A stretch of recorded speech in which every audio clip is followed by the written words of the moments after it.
As the leader of the Booner Pack, I lead from the front. All right, boys. Lock in. It's our core foundation, man. Grit. I'm fired up. I'm fired the f*** up, boys. It's pumping right now. It's got my juices pumping, boys.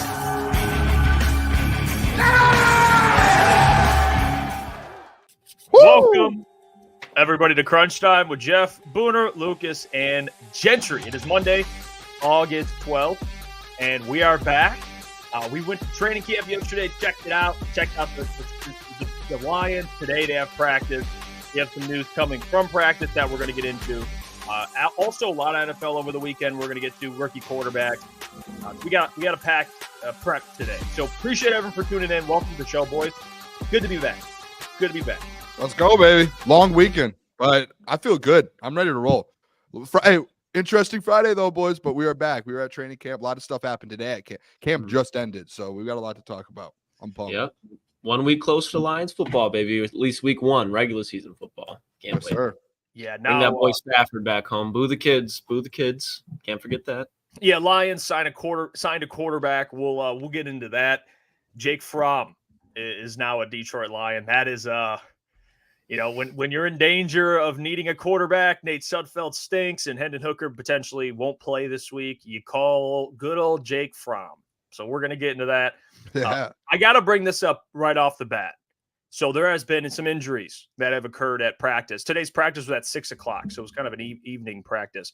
But the doc put this out. Shout out to the doc. He put it out. So did a lot of other beat writers. But Rakestraw left practice and is being evaluated for an ankle injury. Terrion Arnold left as well, and he's being evaluated for an upper body injury. No update on McNeil. So I don't know if Aleem wasn't there yesterday when we were there. He wasn't there's no update. I'm not going to overreact to that. But Jahmyr Gibbs is being evaluated for a leg injury, which always hate the sound of that. I don't know. Leg injury is just too broad. It could be, anything from a strain to, like a tear. It could be a bruise. It could be a bruise to a tear. So it's anything pretty broad. Yeah.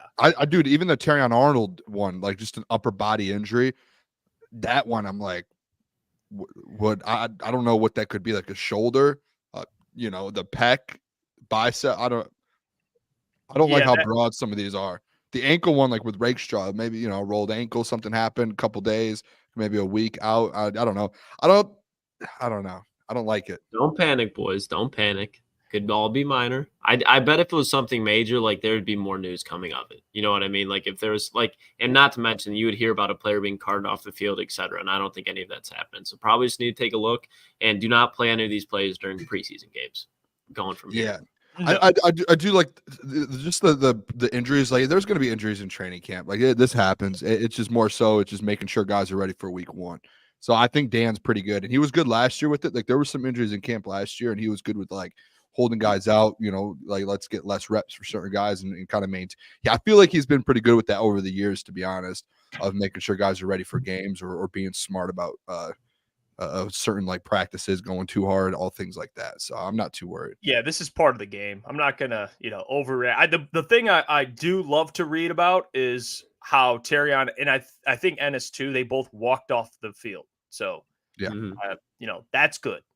So but then again, Ryan said he heard Rakestraw and Terrion needed help off the field. So maybe don't take my word for it. That's what I read. So we'll see. Updates will be coming. Luckily, you got a couple more weeks here till the season. So whatever it is, like Lukas said, could be minor, but something to watch out for. They've been pretty lucky so far in training camp with injuries. There hasn't really been anything significant. I know John Kaminsky went down, but for the most part, it's been guys that have been banged up, but nothing, severe.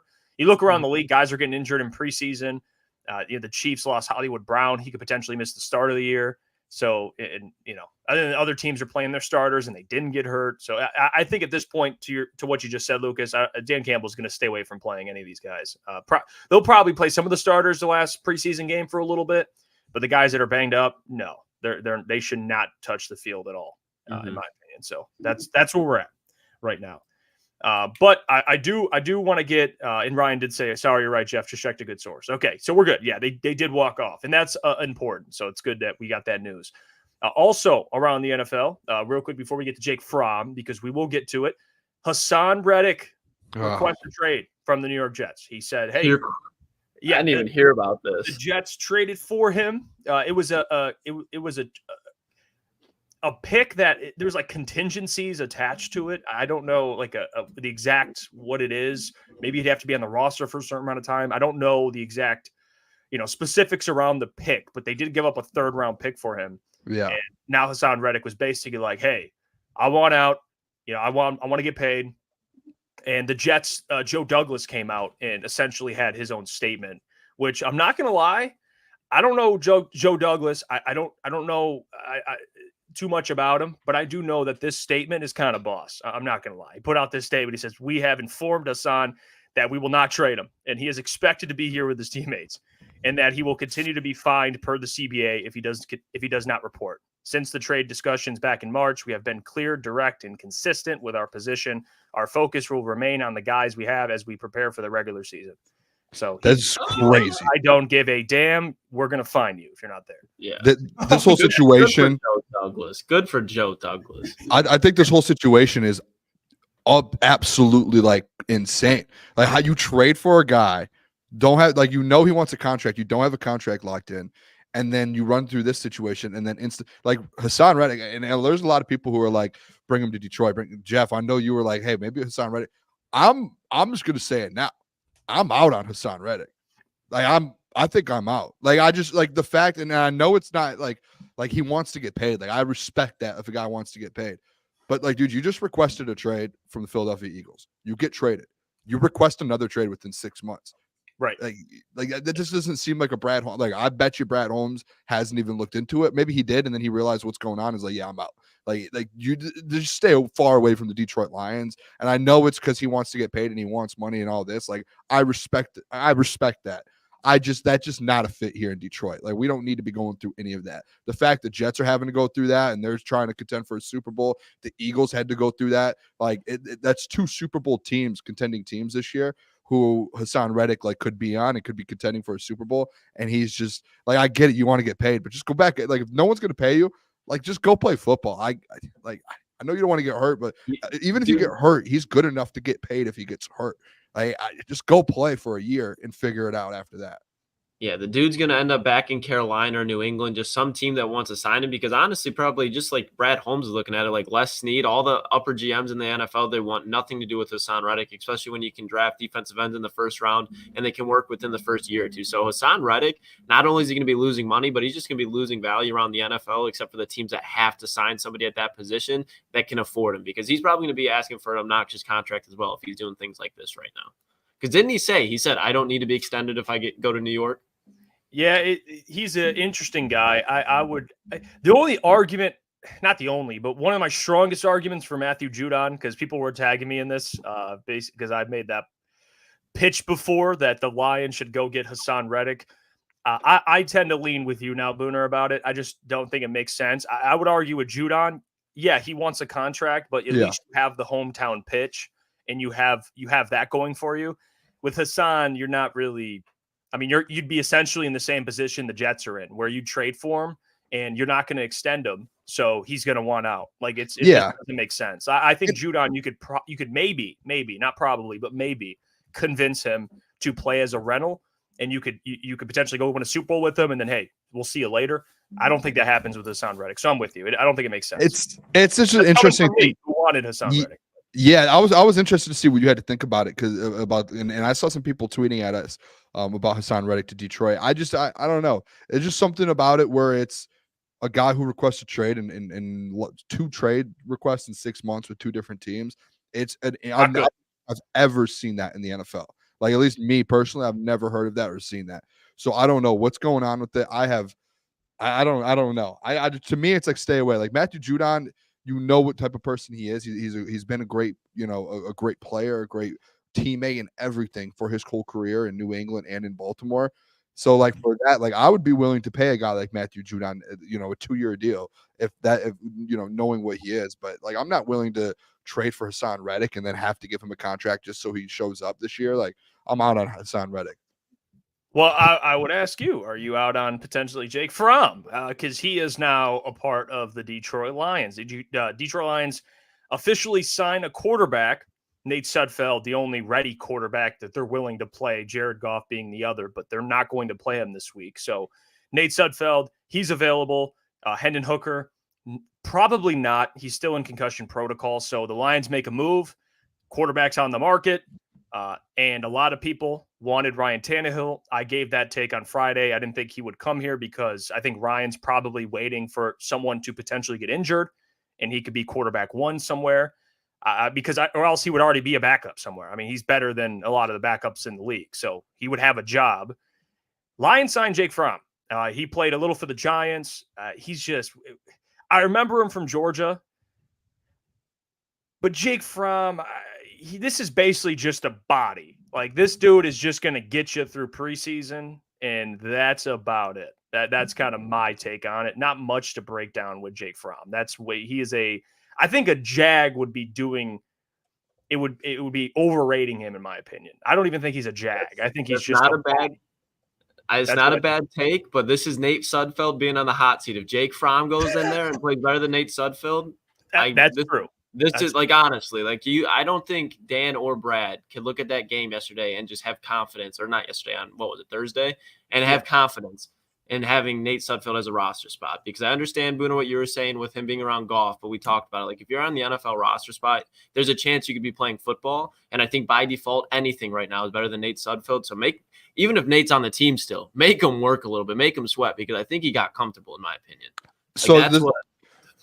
That was disrespectful. This is all I'm going to say with that. I'm not going to get into this because there's people people seem to, just like, I don't know. The Nate Sudfeld you love stuff. Nate Sudfeld. It's the craziest thing. Like, Nate Sudfeld's not a good quarterback. It's just people don't clearly listen to what I have to say on this show, it sounds like. But all the Jake Fromm thing to me is he is just someone to get by until Hendon Hooker is out of concussion protocol. Like, I don't see Jake Fromm being on this football team. Like, he got drafted in 2020. 4 years ago. He's played 3 games in the NFL, and he's just been on. He hasn't been on an NFL roster during a season since 2021 or 2022 or something like that. Like, in years, like, he has just been on practice squads, getting picked up.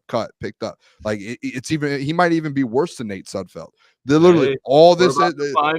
He is literally going to be. There's no. We're about to find out. This is like one of those things where people are like, "Oh, Klotz, don't get the people hyped up for this." Like, this is nothing. I'm hyping myself up, Booner. I want to see Sudfeld versus Fromm. That's what I want to see. That's what I'm excited to see. Just because I agree with you. Like, Jake Fromm hasn't played in X amount of years, but can he go in there and just be better than Nate Sudfeld? Like, that's what I'm just generally interested in watching. That's all I'm interested in watching. That's all I'm saying. Can he compete with Sudfeld? Maybe. I don't know. Maybe he'll mess around. Hey, hasn't played. I think he played for the Giants in an actual regular season. That was with Joe Judge, I think. I think that was when Joe Judge was there. I mean, we're just so unrealistic here, and then people are going to be in the comment section being like, "Booner, why are you sticking up for Sudfeld stinks? Jake Fromm stinks." All right, you guys happy? They both are terrible. Like, they're not good quarterbacks. So, like, let's stop all this stuff, and let's stop the comment sections from coming at me and being stupid about this. They both are bad quarterbacks. There's a reason Jake Fromm has not played an NFL football game since 2020. Nothing is happening with Jake Fromm. He's coming in because Hendon Hooker, and when Hendon Hooker's back, Jake Fromm's gone. Like, that's simple. Why are we like, this is unbelievable. Gone, Boone. Nate Sudfeld's going to be gone. Not Fromm. Hey, Boone. I don't know. He already was practicing today. And this is Nolan. Shout out to Nolan Bianchi for that video. Just want to make sure I give credit. But yeah, I think we all agree with you, Booner. You didn't say anything we don't. Obviously not. Like, I mean, the trolling and everything. You just go ahead, Klotzy. Take your side with the chat.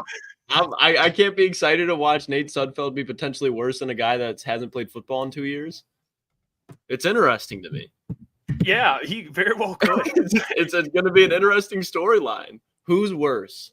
The storyline to follow. Who wins? Jake Fromm versus Nate Sudfeld. It's going to be a battle for the ages. I think this week you'll see who plays better. It's a disaster. You guys just get in the comment section all riled up again. And then I get called. I get Booner, called I said Slappy nothing. Booner. Booner, I'm not going against your take. I'm agreeing with you. All Yeah, I'm we saying is agree. I You're wanna trolling. see You're who- trolling me. You're trolling me. So I'm then the not. people get Booner, going. I would have had Yes. this take whether you were on the show or not. Yeah. I literally am. I have been very vocal. And I'm not about how- taking this as a personal attack, Coach Walk. This is just like I get trolled, and then people are like, "Oh, Booner." Like, no, we're not Booner, doing this. I'm not even. I had this problem Friday. We're not Booner, doing this again. I'm not trolling you right now. I would have had this. Never did I say Booner in this take. I said, who's worse? I'm excited to see who's the worst quarterback, Nate Sudfeld or the guy who hasn't played football in 2 years. That's all it is. I'm not trying to troll you right now at all. We literally all agree. I think we were just joking that it's going to be a crap battle. That's the joke. Yeah. Like, can't wait to see who wins. Like, hint, hint. We're joking. Like, it's going to be two bad quarterbacks battling it out. Like, it's really nothing really to break down. Jake Fromm's a body. I see some people are joining for the injuries. We already kind of talked about it. We don't have that much information. All we have is the what the beat reporters and beat writers have put out. Jahmyr Gibbs with a leg injury. Want to wait for more specifics on that. Terrion upper body injury. I don't know what that is. Ennis ankle injury. They all walked off the field. Well, at least I saw it. Ennis and Terrion did. I didn't read anything about Jahmyr. I'm not going to spend too much. We're not going to spend too much time on it because we don't know the severity yet. So if we do get more of an update today, we'll break it more down. But yeah, I think the one that I'm like refreshing my Twitter on is Jahmyr Gibbs. Yeah. Like Jahmyr Gibbs, like it's all over Twitter. Just people being like Jahmyr Gibbs leg injury, like evaluated for a leg injury. Like what could that be? Like that just does not. I know we want to be positive.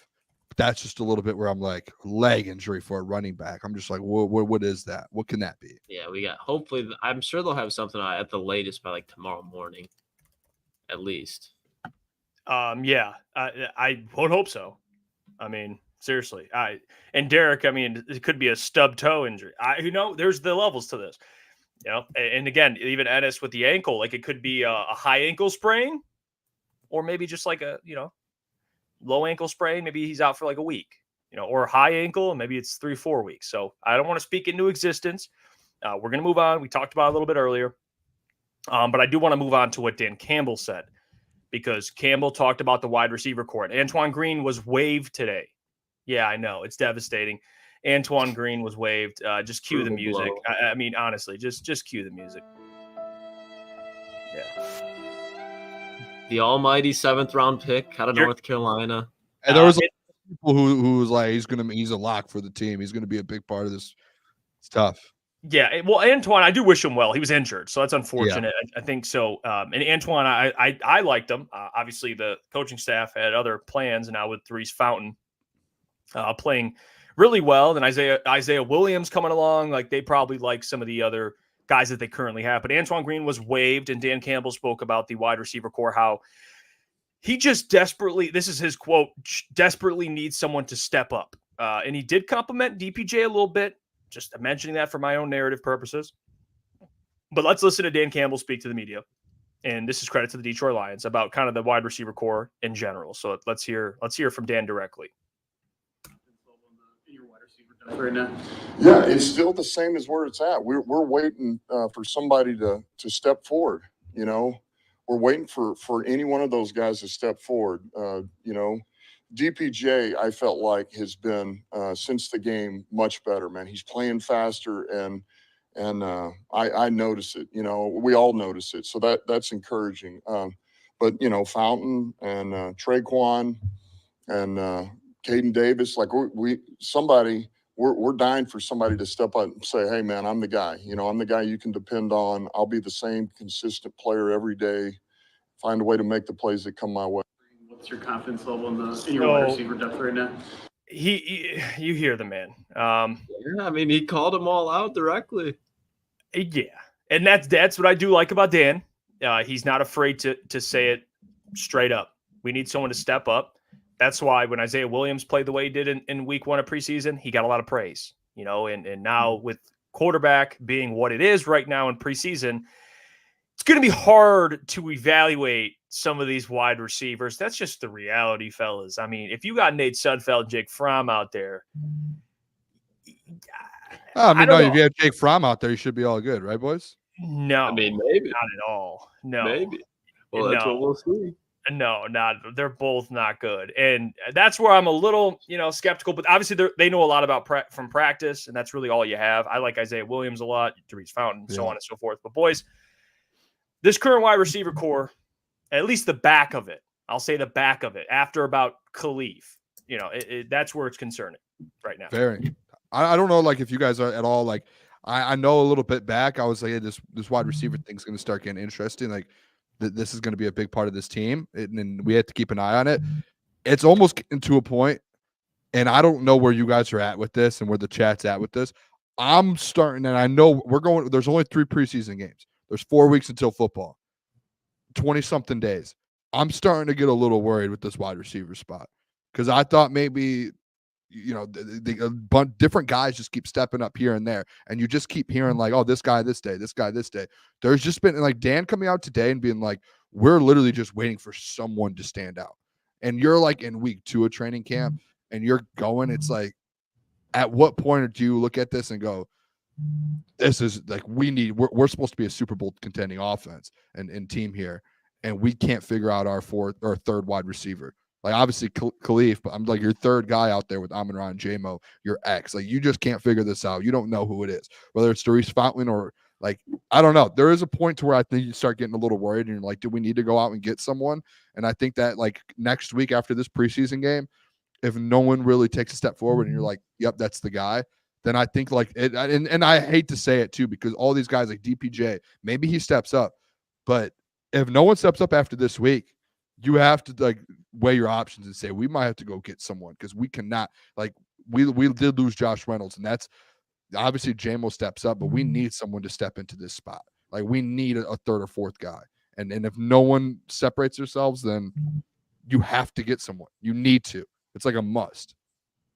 I don't know. I'm kind of like, I'm not worried about it whatsoever, but I'm not going to be like, oh, they need to go get a guy. But if they go and get a depth wide receiver, like, I won't be opposed to it. I just think the fact it's a run-first offense, and you have Sam Laporta, you have David Montgomery, you have Jahmyr Gibbs, you have weapons out of this backfield to go with Amon-Ra St. Brown and Jamison Williams. I understand if one of those guys go down, you'll be down to wide receiver 1 or 2, but I think they have enough to overcome that based on just how good this offensive line is, the chemistry of this team. So is it concerning? I wouldn't say it's concerning. I just think it's interesting on who's going to win that position, because honestly, after we watched Isaiah Williams, like, I love Isaiah Williams. Like, you can just tell that dude's a natural wide receiver. If he's in the slot, okay, that's fine. But I also think you can put him out there. He's not going to be dominating on the outside, but for a game, like, I trust that guy. Like, I think they knew what they were getting with him with an undrafted free agent. They paid him a lot of money to be an undrafted free agent. And I think he's a lock to make this team based on, you don't really hear Dan asking him to step up. Like, I think they just know that he's either going to be on the practice squad or at the bottom of this wide receiver core. So if Donovan Peoples-Jones makes his team, which it looks like he's going to, when he steps on the field, I'm not going to be concerned. So the guys behind him, even if they're on the field, I don't see them getting the ball that much. It's more so run the right route so the guys that we're drawing the plays up for can get open. And I trust that for this offense. I do. I get what you're saying, Booner. I'm just not concerned about it. Like, I think there's more concern to be at the offensive tackle for depth, the defensive end for depth, the corner for, or not even corner, safety for depth before wide receiver, because it's at the wide receiver 5 or 6 spot. There's a lot of teams like the Bengals are not. Well, the Bengals, it's not 5 or 6. It's 3-4. Like, you have Khalif, you have Amon-Ra, J-Mo Khalif, and then you have no one after that. I trust Amon-Ra. I trust Jamison Williams. I trust Donovan Peoples-Jones. I trust Khalif Raymond. I trust Sam Laporta. I trust Jahmyr Gibbs. And I trust. But that's what I'm saying. Like, those are the guys that are going to be getting the ball first if there's injuries before the Fountains, the Caden Davises. Like, those guys will be out there, and they're not going to be. Could they get the ball? Yes, but Jared's not going to be looking their way. They're just going to be asked. I see. That's where I disagree. Like, DPJ, how can, like, you trust DPJ right now? Because I think if DPJ's open on a slant route, on a hitch route, I think Jared's going to have the ability to get him the ball. I have confidence that Donovan Peoples-Jones can catch that ball. I have confidence that Donovan Peoples-Jones knows this offense enough to run the right assignment because he's been in it and he's played in the NFL before for a meaningful amount of snaps. Like, I get what you're saying as far as why isn't anybody stepping up, but I don't think it's like pressing a need. Like, Nelson Aguilar today is supposed to be the Ravens wide receiver 2 or 3. And there's reports about him going about camp with Lamar getting frustrated because he's dropping 2 wide open balls. Like, Hollywood Brown just got hurt for the Chiefs. Who's the Philadelphia Eagles wide receiver 3? Like, I think there's teams that are still in that same situation, but the Lions can just run the ball better than anybody in the NFL, in my opinion, maybe besides the Ravens. So that's why I'm just not that concerned about it. That's actually, it's funny you brought up the Eagles. While you guys were talking, I was thinking, like, if I could go through a couple teams and You know, because to Booner's point, like they're a good football team. So if you're going to pick apart like maybe positions, you're like, well, they don't have a ton of depth here. You can go to wide receiver, but I think what saves them, what helps significantly, is having Sam Laporta. That dude is basically a wide receiver too. I mean, he kind of counts in that. Let's say they didn't have Laporta and they had Brock Wright as tight end 1. I'd probably be more concerned. Right. But you brought up the Eagles. I think that's a good because I'm thinking of who was the wide receiver 3.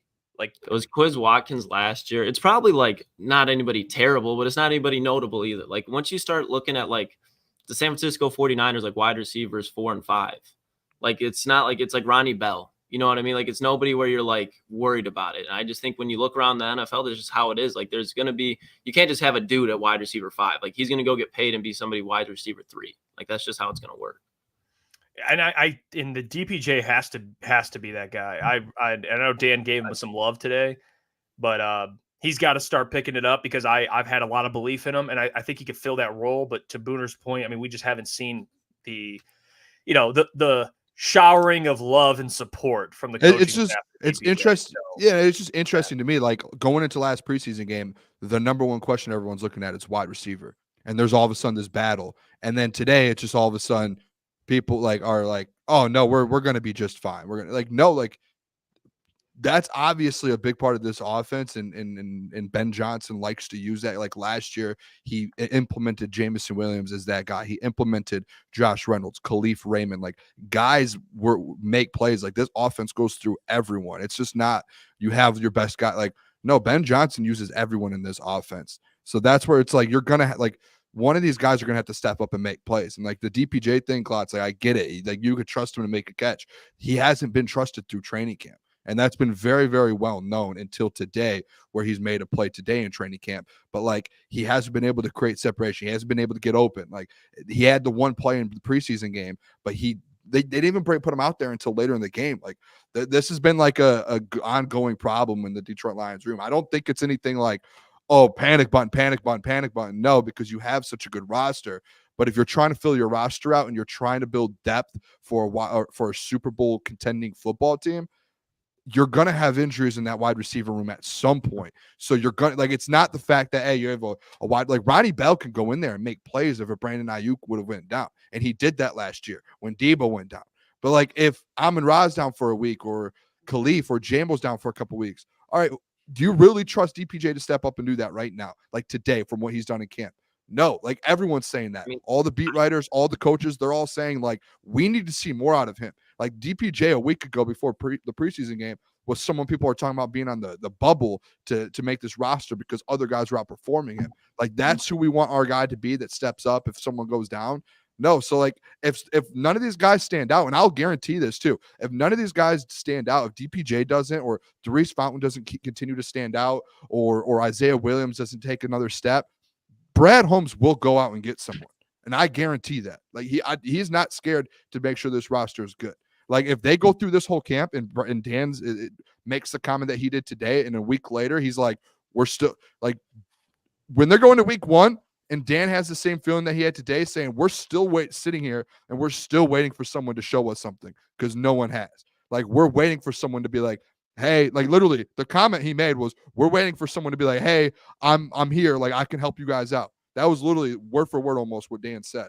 If he has that feeling in 2 weeks and no one stands out and changes what's going on right now, there will be a new wide receiver in this building. That's a fact. Like I don't think it's like not a worry. I think it's a worry because Dan today came out and said no one's stepping up. And that's been like the number one thing in camp for the last 2 weeks that we've talked about on our show and beat writers have talked about is literally this wide receiver room on this offense, is this wide receiver 3.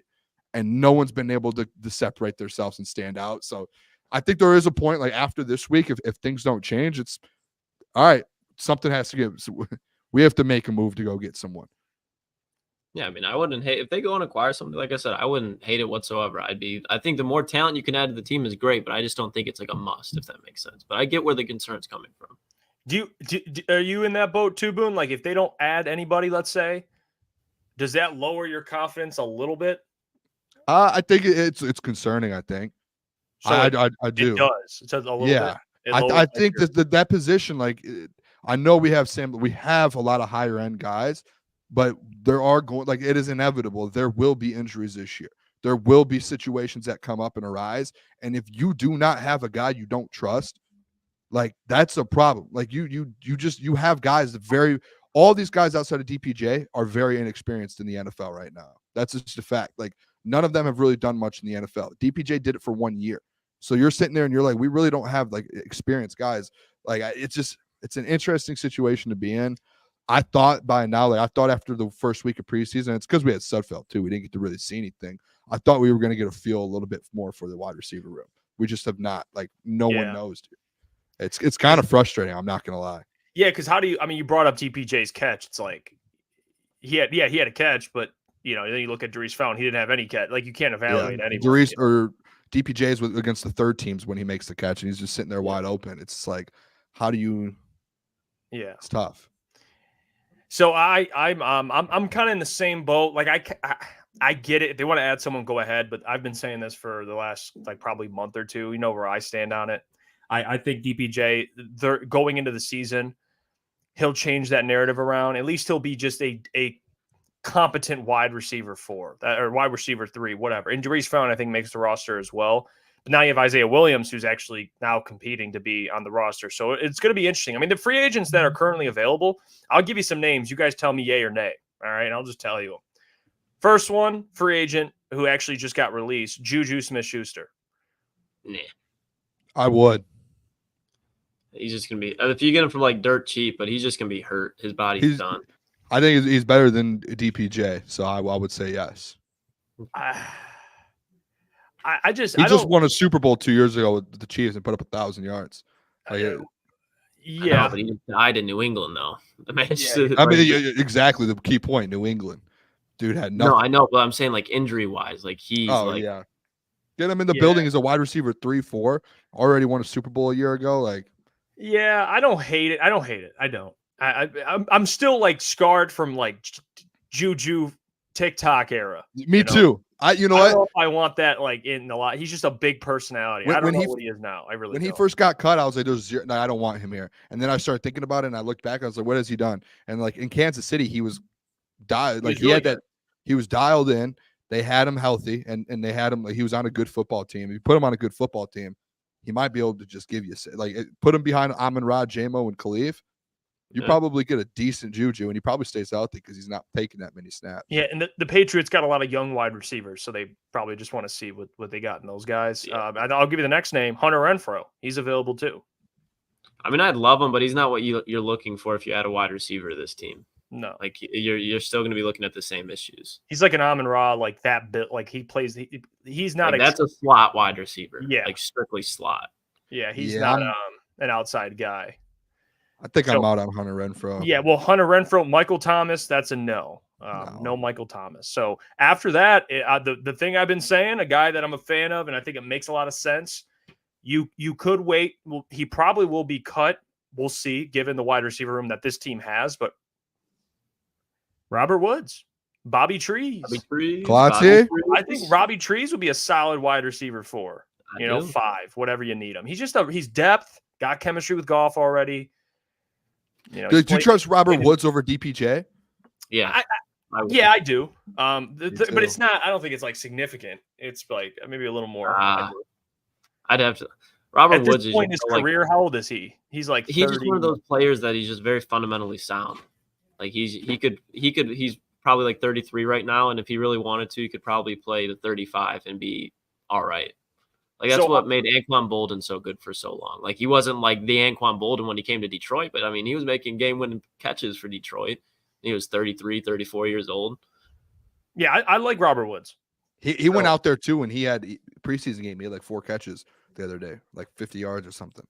So he might be back, not back, but he might be ready to go. He's still here. Yeah, let that man suit up. He'll be a great 3rd, 4th option or wide receiver. I mean, they could trade for a wide receiver. I mean, I see Treylon Burks. This isn't to J-Rod, but just from all the arguments we've had about Treylon Burks. Talk to me, Klotzy. Say it. Let's get on the same side here. I'm with Treylon Burks 1,000%. When you're talking about your wide receiver 4, the thing that's been killing him in Tennessee is he's gotten 3 suicide balls thrown his way in the matter of 2 seasons as he's just been dealing with injuries. Is he a little raw? Yeah, absolutely. But when you talk about intangibles, Treylon Burks was like the 16th overall pick coming out of Arkansas, and I think he's a guy that you can hand the ball off to, and he can kill you through all 3 levels of the field. And at the end of the day, he's like we talked about, he's your wide receiver 3 or 4, and you're going to get him on a rookie contract. And if he balls out, potentially be able to re-sign him. He's not going to be able to, or looking for like major money, but if he likes Detroit, he can carve out a role. He's a physical blocker. Ben Johnson, no block, no rock. I think Treylon's a guy that can buy into that type of identity. He's got a very high ceiling. I like Treylon. You guys already know how I feel about Treylon Burks. And I don't think the Titans will let him go. He's been playing well, I think, in the preseason. I think Will Levis likes him. Yeah, He's made some plays, man. He's made some plays. Sure. I mean, if you want to put him in as like a wide receiver 4, I'm open to it. I don't hate it. They wanted him to be a wide receiver 1, and he was not that. They expected him to replace AJ Brown. And maybe he still will. Let's not hold off on that. Hey, real quick. No, I'm holding on. Boone, come on now. I've got a lot of faith in some of my guys, man. Some of your guys, Treylon Burks. The ceiling. Oh, it goes back to the Ceiling conversation. High ceiling.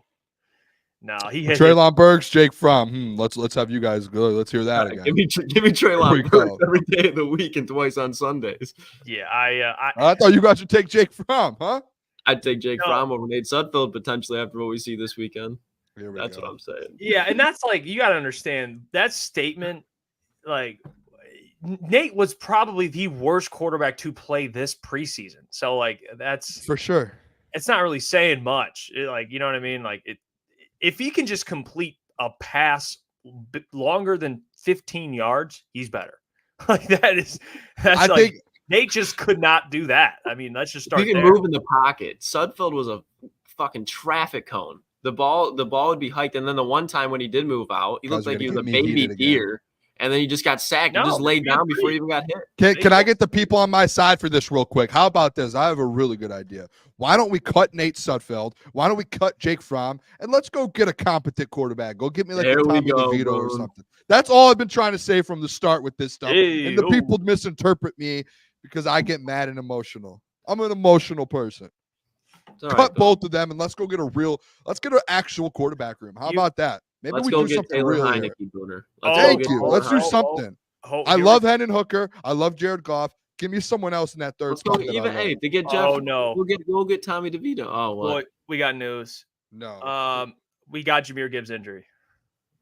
It is a hamstring injury, officially reported. I see Adam Schefter put it out. So welcome to the show, everyone. If whoever's just joining us, Jahmyr Gibbs. Let's put this on screen. Adam Schefter put out source. Lions running back Jahmyr Gibbs suffered a hamstring injury at today's practice. So give me I'm not a doctor. I'm not familiar. I'm not saying you have to be to even be familiar, but to me, Lucas, this is my like, I'll give you my my analysis. It could be here, or it could be maybe like a, pulled hammy. Small. Yeah, like what? Give me. How bad can it be, Lucas? Like, where are we at? I mean, it could be like a torn hamstring, but I feel like it would be way more noise about it. He probably just pulled his hamstring. Yeah, and when you pull your hamstring, you feel that. Like, it's not like, especially when you're a running back. Jahmyr Gibbs, high explosive type of running back. If he pulls a hamstring, he's gonna feel that, and it's gonna linger. Unfortunately, like that's gonna be one of those things that probably early on they're gonna have to hamper a little bit if you want him to go the full year. It's just the case with running backs in general. Like, it's a common injury, but I doubt it's like anything major. Like, I'm not panicking yet. I'm not panicking until I get the report that says Jahmyr Gibbs, severe hamstring injury, out indefinitely. That's when I'll be like hitting the panic button. But until then, I'm sure Twitter's absolutely freaking out right now. But we were all freaking out when Kirby posted that one cryptic stuff. Like, we just need to calm down, let the reports come out, then we can evaluate them. But I'm not tweaking about it yet. I'm just looking. For me, I mean, I watched receiver Justin Jefferson. I think he tore his hamstring. Or at least it was pretty bad. He was out for like most of the season. Typically, from what I remember seeing guys with like pulled hamstrings, it's at least a couple weeks, and there's a couple weeks till the season. So maybe we'll see. Maybe he'll be good, and this is nothing to overreact about. But I hope he's good, man. Yeah, that's I not. mean, I hate and hamstring fellas, injuries are a bitch. To lean into your guys' argument again, does losing Jahmyr Gibbs affect this offense? Yes. But I'm not – if he were to be out for like a month to start the season, I'm completely fine with David Montgomery being the running back of this team. Like, David Montgomery is a guy that can be on the field for 3 downs. Obviously, they're going to be subbing him in. But that's why you signed a David Montgomery. That's why you drafted Jahmyr Gibbs. So when one of them are out, you still have an elite running back behind this offense. So even if he does, I still feel very confident about this Lions offense. Will it take a step back? Obviously, yes. Any offense that loses a running back like that will. But they're in good hands with David Montgomery. Yeah, I mean it's an interest. Like Great take, Klotz. Great take. I love Montgomery. that, Don't forget it. Don't forget. Yeah, Can't forget him. David Montgomery again. We've said it before. I think on our show multiple times. David Montgomery is another as well, in my opinion, a top 10 to 12 quarter or running back in the NFL. So obviously, a guy goes down, and I think this was one of the biggest things with Gibbs. When you looked at like the Gibbs DMont thing, and DMont said this a couple months back at minicamp when he was talking to the media about those two, that whole peanut butter and jelly thing and the duo that they had going on, was one of their goals was for both of them to stay healthy all season long, like split carries, figure out what we need to do so we're both able to be healthy every single week throughout the season. So like it's a tough blow.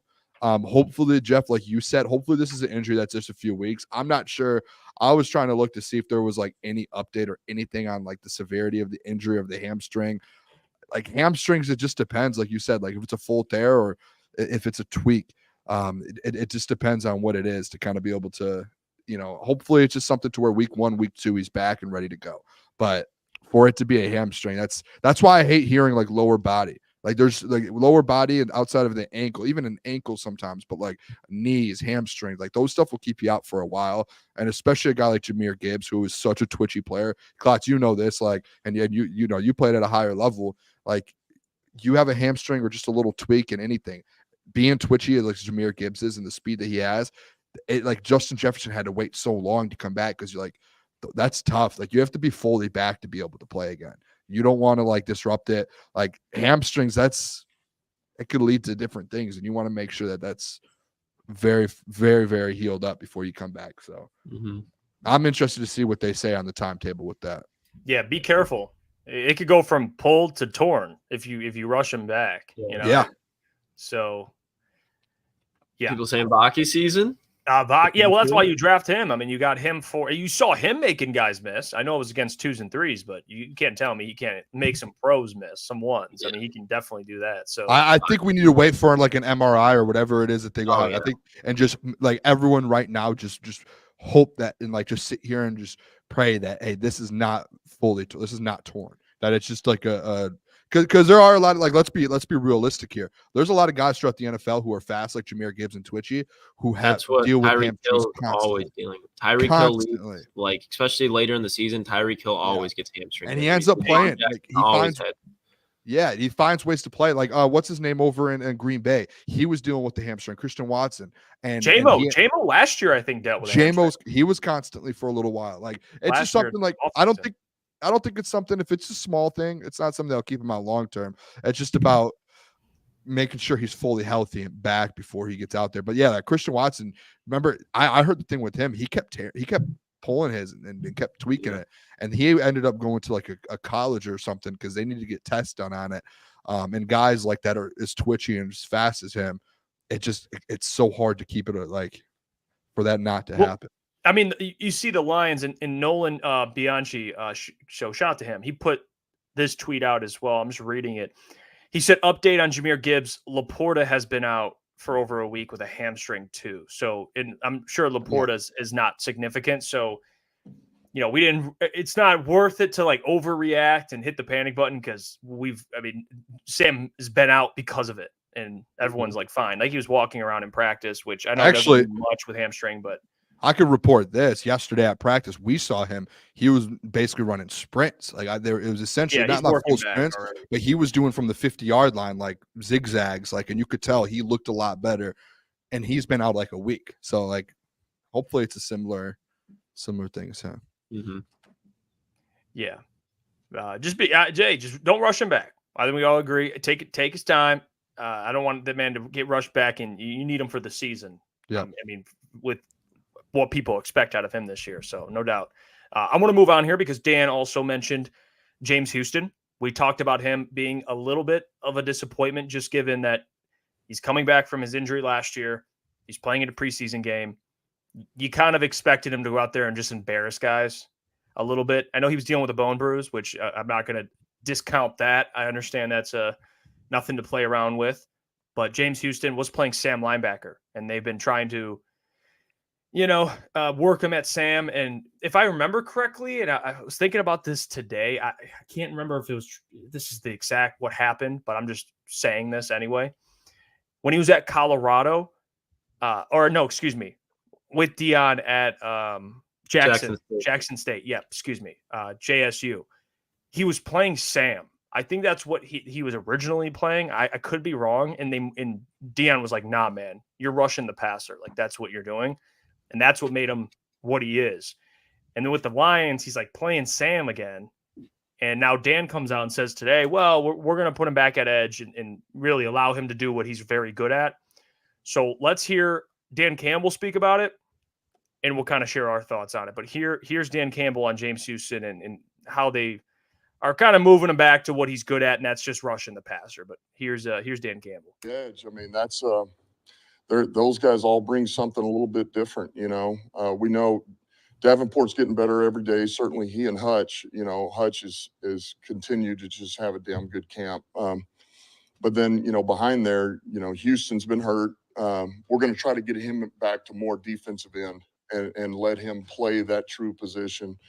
To where that's what he's in. He's setting the edge or he's rushing the passer. And then like I talked about Ukwu, man, he's caught our eyes. I mean, every day he makes a play, and he's not 100% healthy right now, but he's out there practicing. He just keeps going, and it's not really slowing him down. So he's caught our eyes. He's strong. He's got length. He knows how to use his length. And then Mitchell's doing well too. Yeah, and even mentioned Ukwu. Yeah, I mean, he looked like he had that looked James Houston-esque, at least in the preseason. Obviously, like we're talking about going up against the 2s and 3s, but he was very explosive off the line of scrimmage, and he made at least 2 impact plays in the backfield. Yeah. Real quick, Boone, I want to just bring this, and this is what I was saying earlier. I am a little confused why they even tried the Sam stuff out. Like, I don't really understand it. You see a guy who's so good at rushing the passer, and like I mentioned, Prime even was, when he got to JSU, was like, yeah, no, you're rushing the passer. And then he was drafted in the 6th round by the Lions. And now he's back at Sam. Even though his rookie year, he was rushing the passer. Like that, does that make any sense? Why? I get it. You're trying to develop him, and you're trying to turn him into more of a versatile player. Yeah. Just let the guy does what he does best, and that's just rush the passer. Am I wrong? Like, isn't that? No, you should have been doing the entire time. That was something, and I was pretty vocal on that to start last year when James Houston got switched to the Sam, and in the first couple of games before he got injured, you could tell he was struggling.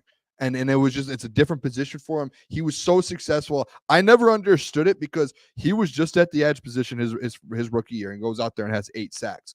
When someone's successful like that, it's like, I get maybe you want to get him on the field more and find a way to keep him on the field and throw him in the Sam position. Like, I get that. But if he's not that great at it, and it seemed pretty evident pretty quick last year, like, hey, this just might not be for him. And then he gets hurt, and then he came back, and they were trying to do it again, it felt like a little bit. And then now this training camp, they're like, hey, let's do it again. Let's keep him at the Sam linebacker spot. And it was like, yeah, it's just not working out. I'm surprised it took so long to say, hey, let's just throw him back at edge and let him just be a situational guy. 3rd downs when we know it's a pass and we need a quick rush and we need to get – because imagine James Houston on the opposite side of Aiden Hutchinson. That's his quarterback's nightmare right there. Like, nightmare. So, like, it is like, and I think the Spirit of Detroit podcast put it out there. It's a scheme fit thing. And I think to me, it's just more so trying to get James Houston on the field more, especially a guy like him who has the talent he does. But I just think it's like, just let that man just do what he did his rookie year, get him on the edge, let him rush off the edge, and just let you can rotate him in and let him be great. I just don't. They just went back to where they were his rookie year. They tried all of this. It's like we're back to square one, which I think is a fine spot to be in. I think. Hey, I tweeted out today. I think it's like we might see rookie James Houston back He doesn't have to worry about coverages. He doesn't have to worry about doing different things. It's just get to the quarterback. If it's a run play, just set the edge. Just make sure you're good. Like you don't have all these responsibilities anymore besides just get to the quarterback. That's all it is. To be fair, like the Hutch thing, like that makes complete sense. Like this isn't even me talking to Spirit. Like he makes complete sense. But like Hutch had 3 picks as a rookie. Like you knew he was capable. Like I get you're trying Houston, but we already saw this experiment. Didn't go well.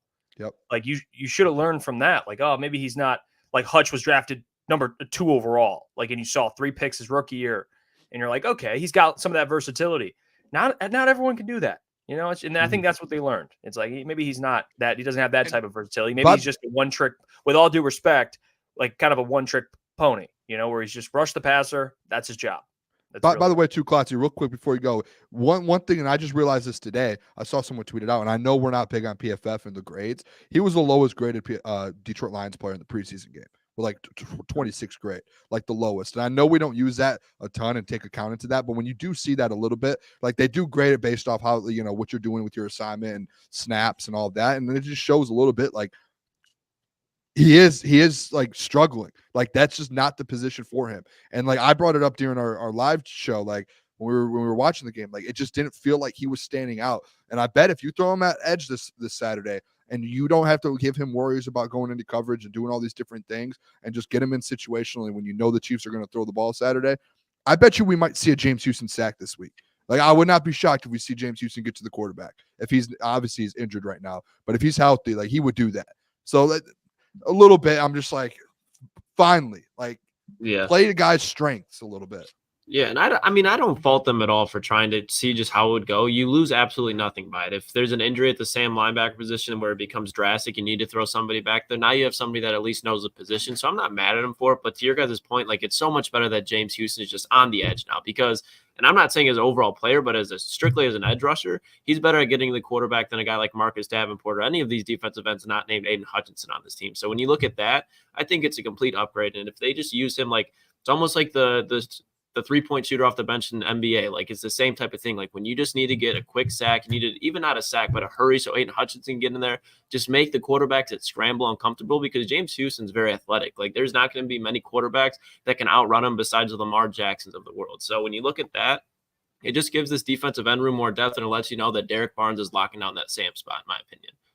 Yeah, he's perfectly. I mean, because Derek Barnes can drop into coverage. He can. He's got the versatility to rush the passer. But I get your point about there's an injury.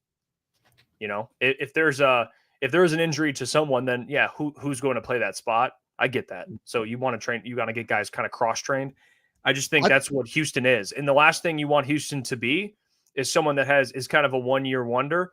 And I think moving him to be his true position, that would allow him to stay in the league. I mean, he's going to make money rushing the passer. That's what he is. Like, that's how he's going to get paid. Do you guys think there was a point to where after that game, and we brought it up, to where like he wasn't like going to get cut, but he was on that bubble to where in that Sam position, like obviously Barnes was dominating in that position, and you're just like trying to find a spot for Houston, and you know, Isaac Ukwu comes out and dominates on the edge, and you have other guys that kind of stood out a little bit more, and Houston struggled to where they were like, he's too good for us to put him on the bubble. Like we have to get him back in a position to be successful. Mm-hmm. Like we can't just keep him here and like let him just end up struggling. Because like Derek Barnes is one, like you want to have your best players on the field. Derek Barnes is clearly way better than James Houston in the same linebacker spot. Like clear. So James Houston was never going to get that much of a run. I mean, even Phil's comment, experimenting is what camp is for. Like, sure. Yeah, that completely understandable. The thing I would mention, and someone mentioned this, and I don't know who it is. So whoever mentioned it, please say it because I want to give you credit. The chat. You have Pascal who did not play in preseason, and then you have Houston who did. Is that something? Nothing? Like what is that just for Houston being out, or you think there's more to that story of like I think if they wanted to see something out of Josh Pascal, they would have played him. Even Levi, if Levi didn't play, I think they would have wanted to see something out of Levi, but they've probably seen enough at joint practices. With Josh Pascal, I know people are like in the comments are saying he could potentially be on the bubble. Like, no, they're not going to give up on a second-round pick. He's practically in the same situation as Levi, but he's played a little bit more in his career at this point. So Josh Pascal is perfectly safe, and I'm excited to see what it is. Like, people are just writing him off. I don't think he's going to be a guy that makes a huge imprint for this defense, but Josh Pascal is a guy that I'm confident to at least hold his own in NFL situations. Like, I don't get why people are just acting like this dude's a bum. It blows my mind sometimes. It is interesting to me. I was actually thinking this morning because I did see someone tweet out like what's going on with Josh Pascal. Like, we really haven't. Like, I think it might be a good thing. We just haven't heard much about Josh Pascal, like bad or good. It's just like his name has not been mentioned over the last 2 weeks whatsoever. We've been to camp 3 or 4 times now. I really haven't seen him, and I haven't seen him do anything bad. So like, I don't. Jeff, that's the conversation we had when we were on the road one day. Was like, is it good or is it bad when you don't hear a guy's name? Like, depending on the guy, I guess it could be good because. So like, that's where I'm at with Josh Pascal. Is I have not heard much about him, and he didn't play in the preseason, so obviously he's performing in training camp, and they really aren't like worried about what he can do, which it's a good thing. But now it's a good thing, I guess. Yeah, I think for that. It says exactly what you guys just said. Josh Pascal, they are secure with what he is. Now, his ceiling, I don't know. I think he could be, someone that you can play. He's very, speaking of versatility, I think Josh has a lot of that. So, I mean, we'll see. We'll see with that. I mean, I see Tristo says Josh Pascal gives me vibes of a guy who will take a couple of years until his game finally catches on and he gets going. I'm excited to see him. Yeah, I just think he had to add weight coming out of college, and he's dealing with injuries. And I think just him trying to find the game and still add on weight, fighting for reps, I think it's just a big development. So I don't think he's ever going to be a guy that goes out there for this team and gets 10 sacks, but I think he's definitely a guy that you can rotate, get 4 or 5 sacks out of the season, and then he's also going to be able to set an edge and make plays in the run game. I don't think he's going to live up to that second round hype, but he's definitely going to be able to hold his own. Real quick before we move on, Jeff. The doc just tweeted out from our conversation earlier. He tweeted out his standouts for practice today. One name on there, Donovan Peoples-Jones. Donovan Peoples-Jones had a good practice today, training camp. First time I've seen his name all training camp of like he's a probably standout. like honestly better late than never in that game situation. Like, I think there are just players like that. Like, the guy's probably he's dealing with an injury a little bit last year, just hasn't been in the flow of game speed with this offense in a long time. And once he got going, I think that's all it takes. Like, he'll get in his groove. I think you need it now at this point. The only way that gets me completely like, okay, it has to be consistent now. Like, you need to see days. Anyone can have one day. I could go out there and I could do a full training camp for 2 months, and I could just have one day where they're like, hey, that Booner guy, dude. How about Booner? That dude had 2 catches. How about that? Like, we can all have those days. It's like, I want to see a week out of DPJ. And it is good. I think what he's lacking is his confidence. Like, I don't think like, you saw him in the preseason game. Like, he missed that one-handed catch in the end zone. Nate Sudfeld tried throwing it to him. There was like a fade, and he just smacked the ground. He's just furious. Like, DPJ just needs one play in a game where he just makes a play, and he can just be like, okay, I'm good. And maybe that's in practice where he's making some plays. I don't know. But it seems like he lost that confidence. Like, it's just been hard for him this training camp. Like, I'm not going to hit the panic button, but like, I get what you're saying. I mean, yeah. And he Dan needs something. Today, got to get the ball rolling. He's been back. Like, he's seen like DPJ, like a little bit of fire, a little bit of light here today, which is like, that's, you want to see that yesterday and today. Like, Jeff, we were there yesterday. DPJ had a couple catches on one-on-ones versus like Terrion and versus like Carlton Davis. And I was like, all right, DPJ, like, here we go. Like, we're starting to cook a little, boys. Uh-huh. Yeah. I tell you guys, I had the DPJ take. I wanted to be like, I don't want a DPJ downfall. Not me. I'm not that guy. He's a Michigan man. Me too. Michigan man. I want him to be great on this Lions team. I just tell it how it is. And my voice squeaked there. I just tell it how it is. And how it was DPJ was under the radar. That man was quiet for a while. So if he turns things up, Jeff, I'll buy you another pizza. I'll take it. I'll happily take That's 3 pizzas on me. You know what? I gotta real quick before I mention this. This is a good comment. The Bean at Crunch Crew. I have watched the film 6 times now, and Houston definitely has lost the bend, and he looks completely uninspired. I think he just primed to be cut. No experiments, just perform.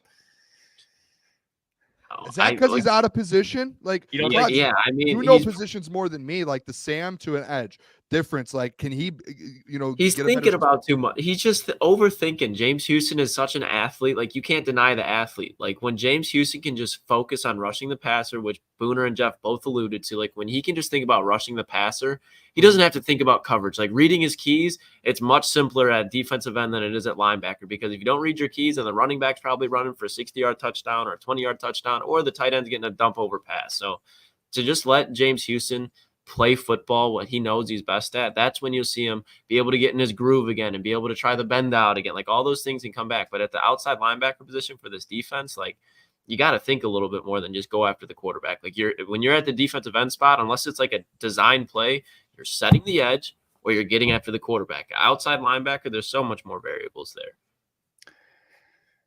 Yeah, the injury moved him at a lot. That's just something like to keep an eye on, I guess. Is like, because he did break his like leg essentially, didn't he? Wasn't it his ankle like completely broken? So like, I don't know how much that would affect it, but I'm interested now that they do have him back. I've been beating the desk or whatever the saying is for him just to get off of the sand position and put him back at edge and just let this man just worry about one thing and one thing only.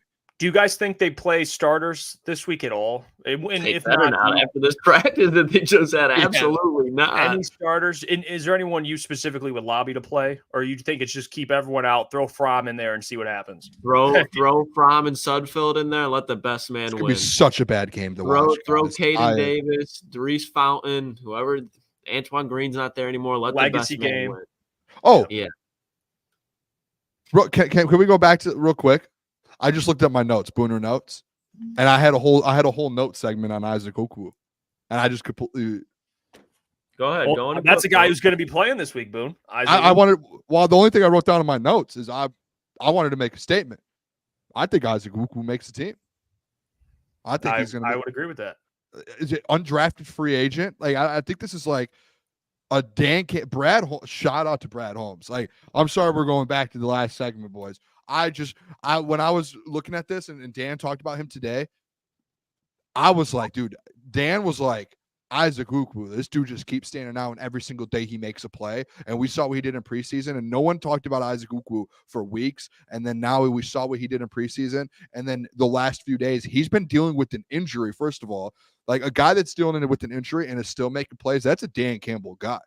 That is an absolutely Dan Campbell type of dude. And the fact that Brad Holmes got him as an undrafted free agent and he's out here standing out, like, this is going to be one of those guys this year to where he's going to go out there and get a handful of sacks. And I genuinely feel this. Like, this isn't just like, oh, he had a good game, Booner. No, like, he looked good out there. Like, if you go watch the game, he was like, this dude is good. Like Klotz said, he kind of reminded you of like a James Houston as a rookie. Like, he looked good out there. He was quick, bend, everything. He had it all. So I think Okwu makes the team.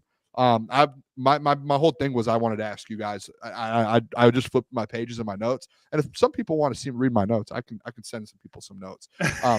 But I just flipped through my pages here and I saw it. And I just wanted to ask you guys if I was like the only one that actually believes like it's not just a 1 week wonder, like he's gonna actually make the team. I mean, there's talks of Matthew Betts making this team. There were at least. So that's to say to this defensive end room. No, I'm saying not right now, but there was like, oh, Matthew Betts can make this team. And if there's a guy that's going out there and performing like he did in the preseason, like Isaac Okwu did, and you look at what he can do, undrafted rookie, so he's going to be dirt cheap. Absolutely. I mean, they saw what they could get out of James Houston. I think when you look at all the pass moves that he displayed in the preseason game, like I said, I know it's only one, but I'd rather see somebody perform in a preseason game than training camp hype and joint practice, not even joint practice, but just in one-on-ones with the team. Like, I think there has to be something said about it. So if he goes and he performs, Booner, to your point, I think consistency matters, but I think he's a guy that what you saw him, you're like, okay, I think this guy definitely has some bursts off the line of scrimmage. He can make some plays. I think Okwu is definitely the guy that can be making this roster. I would say, I'll give you this. More probable than Matthew Betts, for sure. Yeah. I said this in the chat. I'm switching my take. No. I'm going to Isaac Okwu. No, I'm officially planting my flag. No, you still get the. Booner just didn't acknowledge it. He's just acknowledged. He's moving on. He's moving on. You're throwing in the. So the thing with me with Matthew Betts and Klotz, I'm happy you said this, was like the edge situation. Someone had to stand out. Like someone was going to do it. Everyone Lions fans, us, Easy was in the chat, and Easy even said he was one of the people. All of us thought Matthew Betts was going to be the guy. No, you take that back right now. Not everyone. There were some people. Majority of people thought that. And it would, to me, the reason, like, at least my process of it was someone has to step up. Like, there's going to have to be some depth on this edge room. And I thought it was going to be Matthew Betts. The depth is going to be Isaac Ukwu, undrafted free agent Isaac Ukwu. He will be the one. Like, I'm all in. Like, I think he's going to be one of the last edge guys in. But he's going to find a way to make an impact. He's going to be really good. I already know you just made Easy so mad because Easy couldn't stand the Matthew Betts propaganda. I know he's so mad right now. We're in lockstep. It really did piss me off. I love trolling Easy. It's a fun time. It's a good time. And shout out to Easy, man. I talked to him about Matthew Betts. We were in lockstep about that because I never understood the hype. Like, I get bringing him in. Yeah, bring him in, see what he's got. And people were like already crying. A lot of it was joke. I mean, I get the chat was trolling. I'm not going to call the chat. Can we be... I just want to say this. I just want to say this. Yeah, I'm not flip-flopping. I'm not backpedaling. Real people, and I'm going to say this really, because there's a lot of people in the radio industry and the industry that we're in that can never admit they're wrong. Like, never. They can never take a step back. That is true. Maybe I was wrong with this. I am one of those people who, if I have a take, and I saw some comments on the Friday show last week of people, Booner flip-flops, he changes his takes. No. What I do is I call it how I see it. I will say, Matthew Betts, I was wrong with that. I thought that was going to be, he was going to be something. He had 18 sacks in the Canadian Football League. Wrong. I think Isaac Ukwu is that guy now. Like, the guy that we thought Matthew Betts was going to be, I thought now that is Isaac Ukwu. And I will go all in on that. And if Isaac Ukwu ends up not making the team, then I'll say, that's on me. I'm 0 for 2 trying to figure out these edges. I don't think it's like, I think Nate Lynn has a better shot at making this team. And that's not even being like, Nate Lynn had a good game. Like, he's going to make the team over Matthew Betts. Like, that's just facts, I think, after this point, because he even got there and was putting pressure at the quarterback. Yeah. I think both those guys slot him over Matthew Betts. And I don't think they're going to cut all three of them. Like, even if they keep him around, he'd at least be a guy you want to keep on the practice squad and develop. Because, like, Matthew Betts? No. Ukwu. I saw Ukwu. Oh, Ukwu. no, I think there's Ukwu. Go ahead. I'm just saying, like, maybe they figure out a way, like they keep somehow he's like on the bubble. I think he's a guy you keep on the practice squad. His defensive line, defensive end, there's going to be an injury. Call Ukwu up. Yep. I think he'll be that type of guy if he doesn't make the active roster. They'll keep him around. I'll ask you, Boone, and Lucas too. I mean, how many defensive linemen are they going to keep? They'll probably keep like question. 8 to 10. Try to write it down. Yeah, maybe 8. I'm just throwing a guess. Maybe 8 to 10. I would say Makai Wingo makes it. Hutch. So you got Hutch, Reeder, Aleem, Davenport, Houston, Pascal, Levi, Broderick. So that's 8. Wingo's 9. So yeah, they probably 10 because you're going to want to have first string, second string, and rotation. Yeah. So I did see a practice squad Oh. projection. I saw a practice squad projection, and I think Ukwu, whoever did it, I can't remember. It might have been Mike Payton, A to Z Sports. I would have to go back and double check, but he did have Matthew Betts on the practice squad, and I can't remember if he had Ukwu on the practice squad or making the roster. But Ukwu as well was well in that as well. So I think Ukwu makes it. And I think, and I'm actually with Ryan on this because of what we've been reading. Like Ryan saying with Pecco, I think he could make it just because they like him at defensive tackle. Like so that would put Ukwu on the practice squad. So which I wouldn't mind at all. But that also gives other teams an opportunity to sign him. So I don't know if he makes the active roster. I'm gonna be honest. Initially, unless there's I guess we have to look and see how many defensive linemen make the team. Because if there's 11, then let's say 11, then he will make the team. But I mean, if Pecco wasn't playing in the preseason game, he made the team. Yeah, and that's a name that we've heard.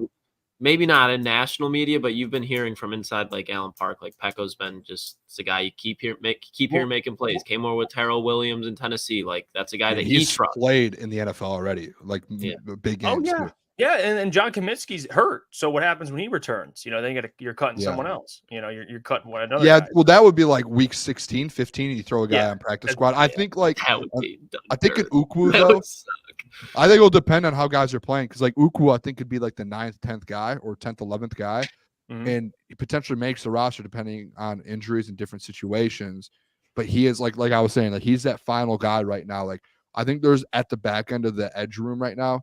There's a battle for that final edge spot or those final 2 edge spots. And I think like I think Uku's kind of battling that out, and you do have to take into account James Houston was playing Sam linebacker. Like when I saw some roster projections, everyone that did the roster projections had James Houston under linebacker. He now goes into that edge room, and he is going to be battling with Isaac Uku, and now that kind of adds that other spot. So that's going to be like the 9th, 10th, 11th spot. That'll be interesting. Sam, now watch. Or call out a defensive end. Let's try him at Sam. Try him at Sam. What's going to happen? Who can? Two things.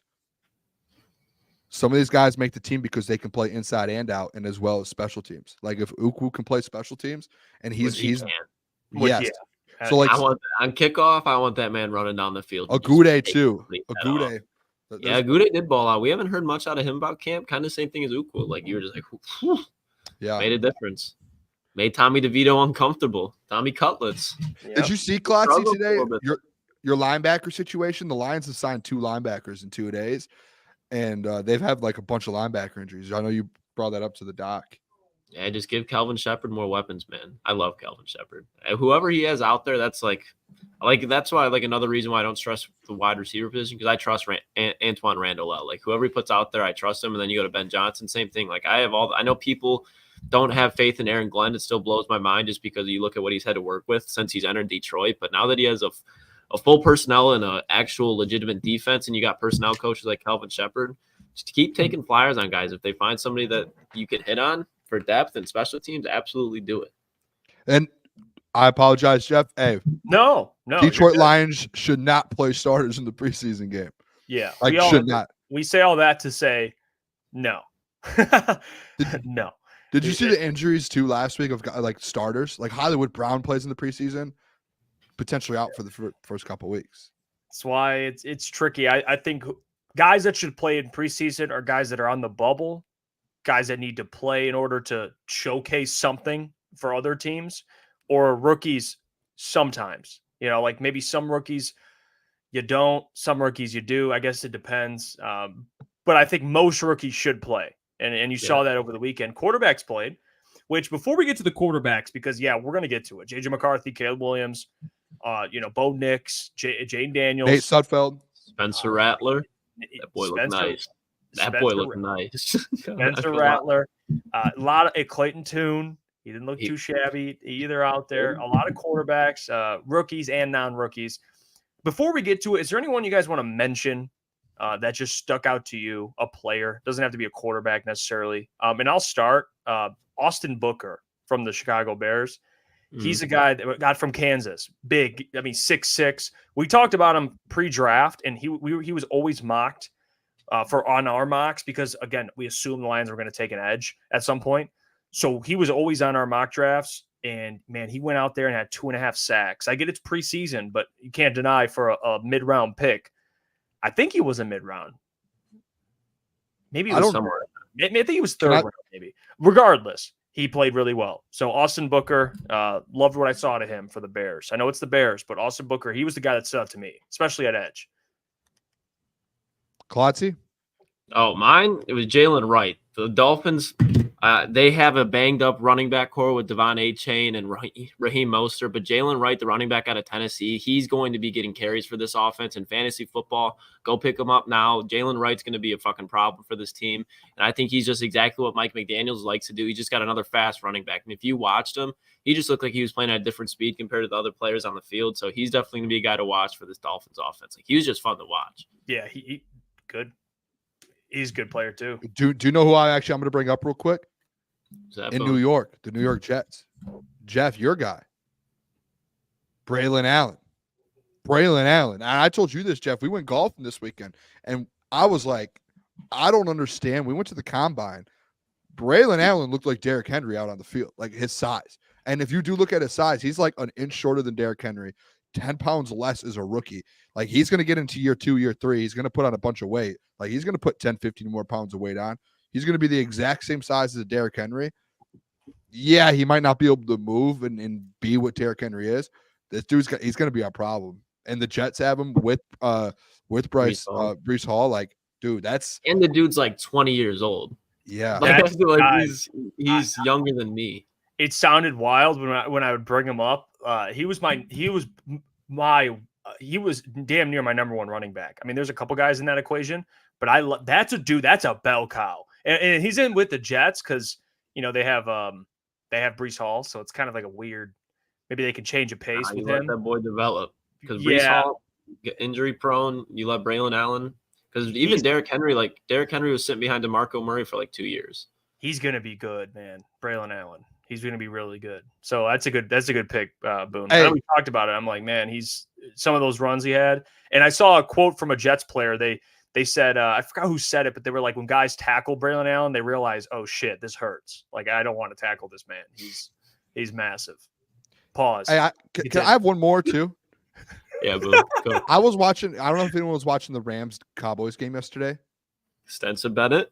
No. Stetson Bennett, by the way, he threw like 4 picks, but he played well. Like with 4 picks, the dude was like slinging the rock. No, but he was throwing it to Jordan Whittington or whatever his name is, from Texas. He didn't have like crazy numbers at Texas. This dude went out there and had 70 yards in the preseason. That's just like, hey, keep an eye on a guy like him in a Sean McVay offense. That could be someone they always find these wide receivers. I truly think he could be something in this offense. Like he's going to be very good. At Texas, they had Adonai Mitchell, they had Xavier Worthy, but he was like their glue guy. Like he was the guy that made all like the impact plays on third down that weren't on the highlights, but just when there was a big play, Quinn Ewers needed to make a play and Adonai wasn't open, and he went to him. And he's a big boy too. Pause. Yes, he was catching everything. Yeah, every time the ball got thrown his way. So I like that. Kind of fits your Mac Hollins mold, Boone. Yeah, you know what? Yeah, I think Matt Collins is underrated. He's been in a lot of tough positions in his career. He's a weird guy, but I like him. He doesn't shower or anything. He doesn't wear shoes. Yeah, he's just the Boone guy. Yeah, I know. I saw the one clip that stands out with Matt Collins was just absolutely cooking Jeff Okudah. Yeah. And then like I learned more about him, and he's just like the most like just loves playing ball. Doesn't wear shoes. He's just out there having his own thing. Do you remember when I was like we did our show last year and I was like hyping Matt Collins up and we never saw anything from him? Then all of a sudden he shows up to training camp and he was just like night and day difference. He was just absolutely like yoked and we were like, whoa, what happened to Matt Collins? Yeah. So, hey boys, keep an eye on him. Well, the quarterbacks, real quick, Mike, he was at training camp. I was at training camp today. Totally forgot Gibbs. Goff had Gibbs on a go route, and he tried to catch up to the ball, and that's the play. I think he tweaked his hammy. Oh, okay, well, that's probably a pulled hammy then, yeah. Yeah, interesting there. Appreciate that, Mike, for that insight. As long as he's back week 1. A quarterbacks played. All right, rookie quarterbacks. We got to see Jayden Daniels. We got to see J.J. McCarthy, Caleb Williams, Bo Nix, Michael Penix. I'll say we'll start with, you guys can mention anyone you want to mention, and then we'll kind of get to all of them. And I think for Caleb Williams, I think how he started the game, he was 4 for 4. He had like 90-something yards, had a great drive. I know people look at it was like a dump off pass to DeAndre Swift. I know he did it like he kind of no looked. I'm not going to sit here and break that down. It was a good play, got rid of the ball, and was getting pressured.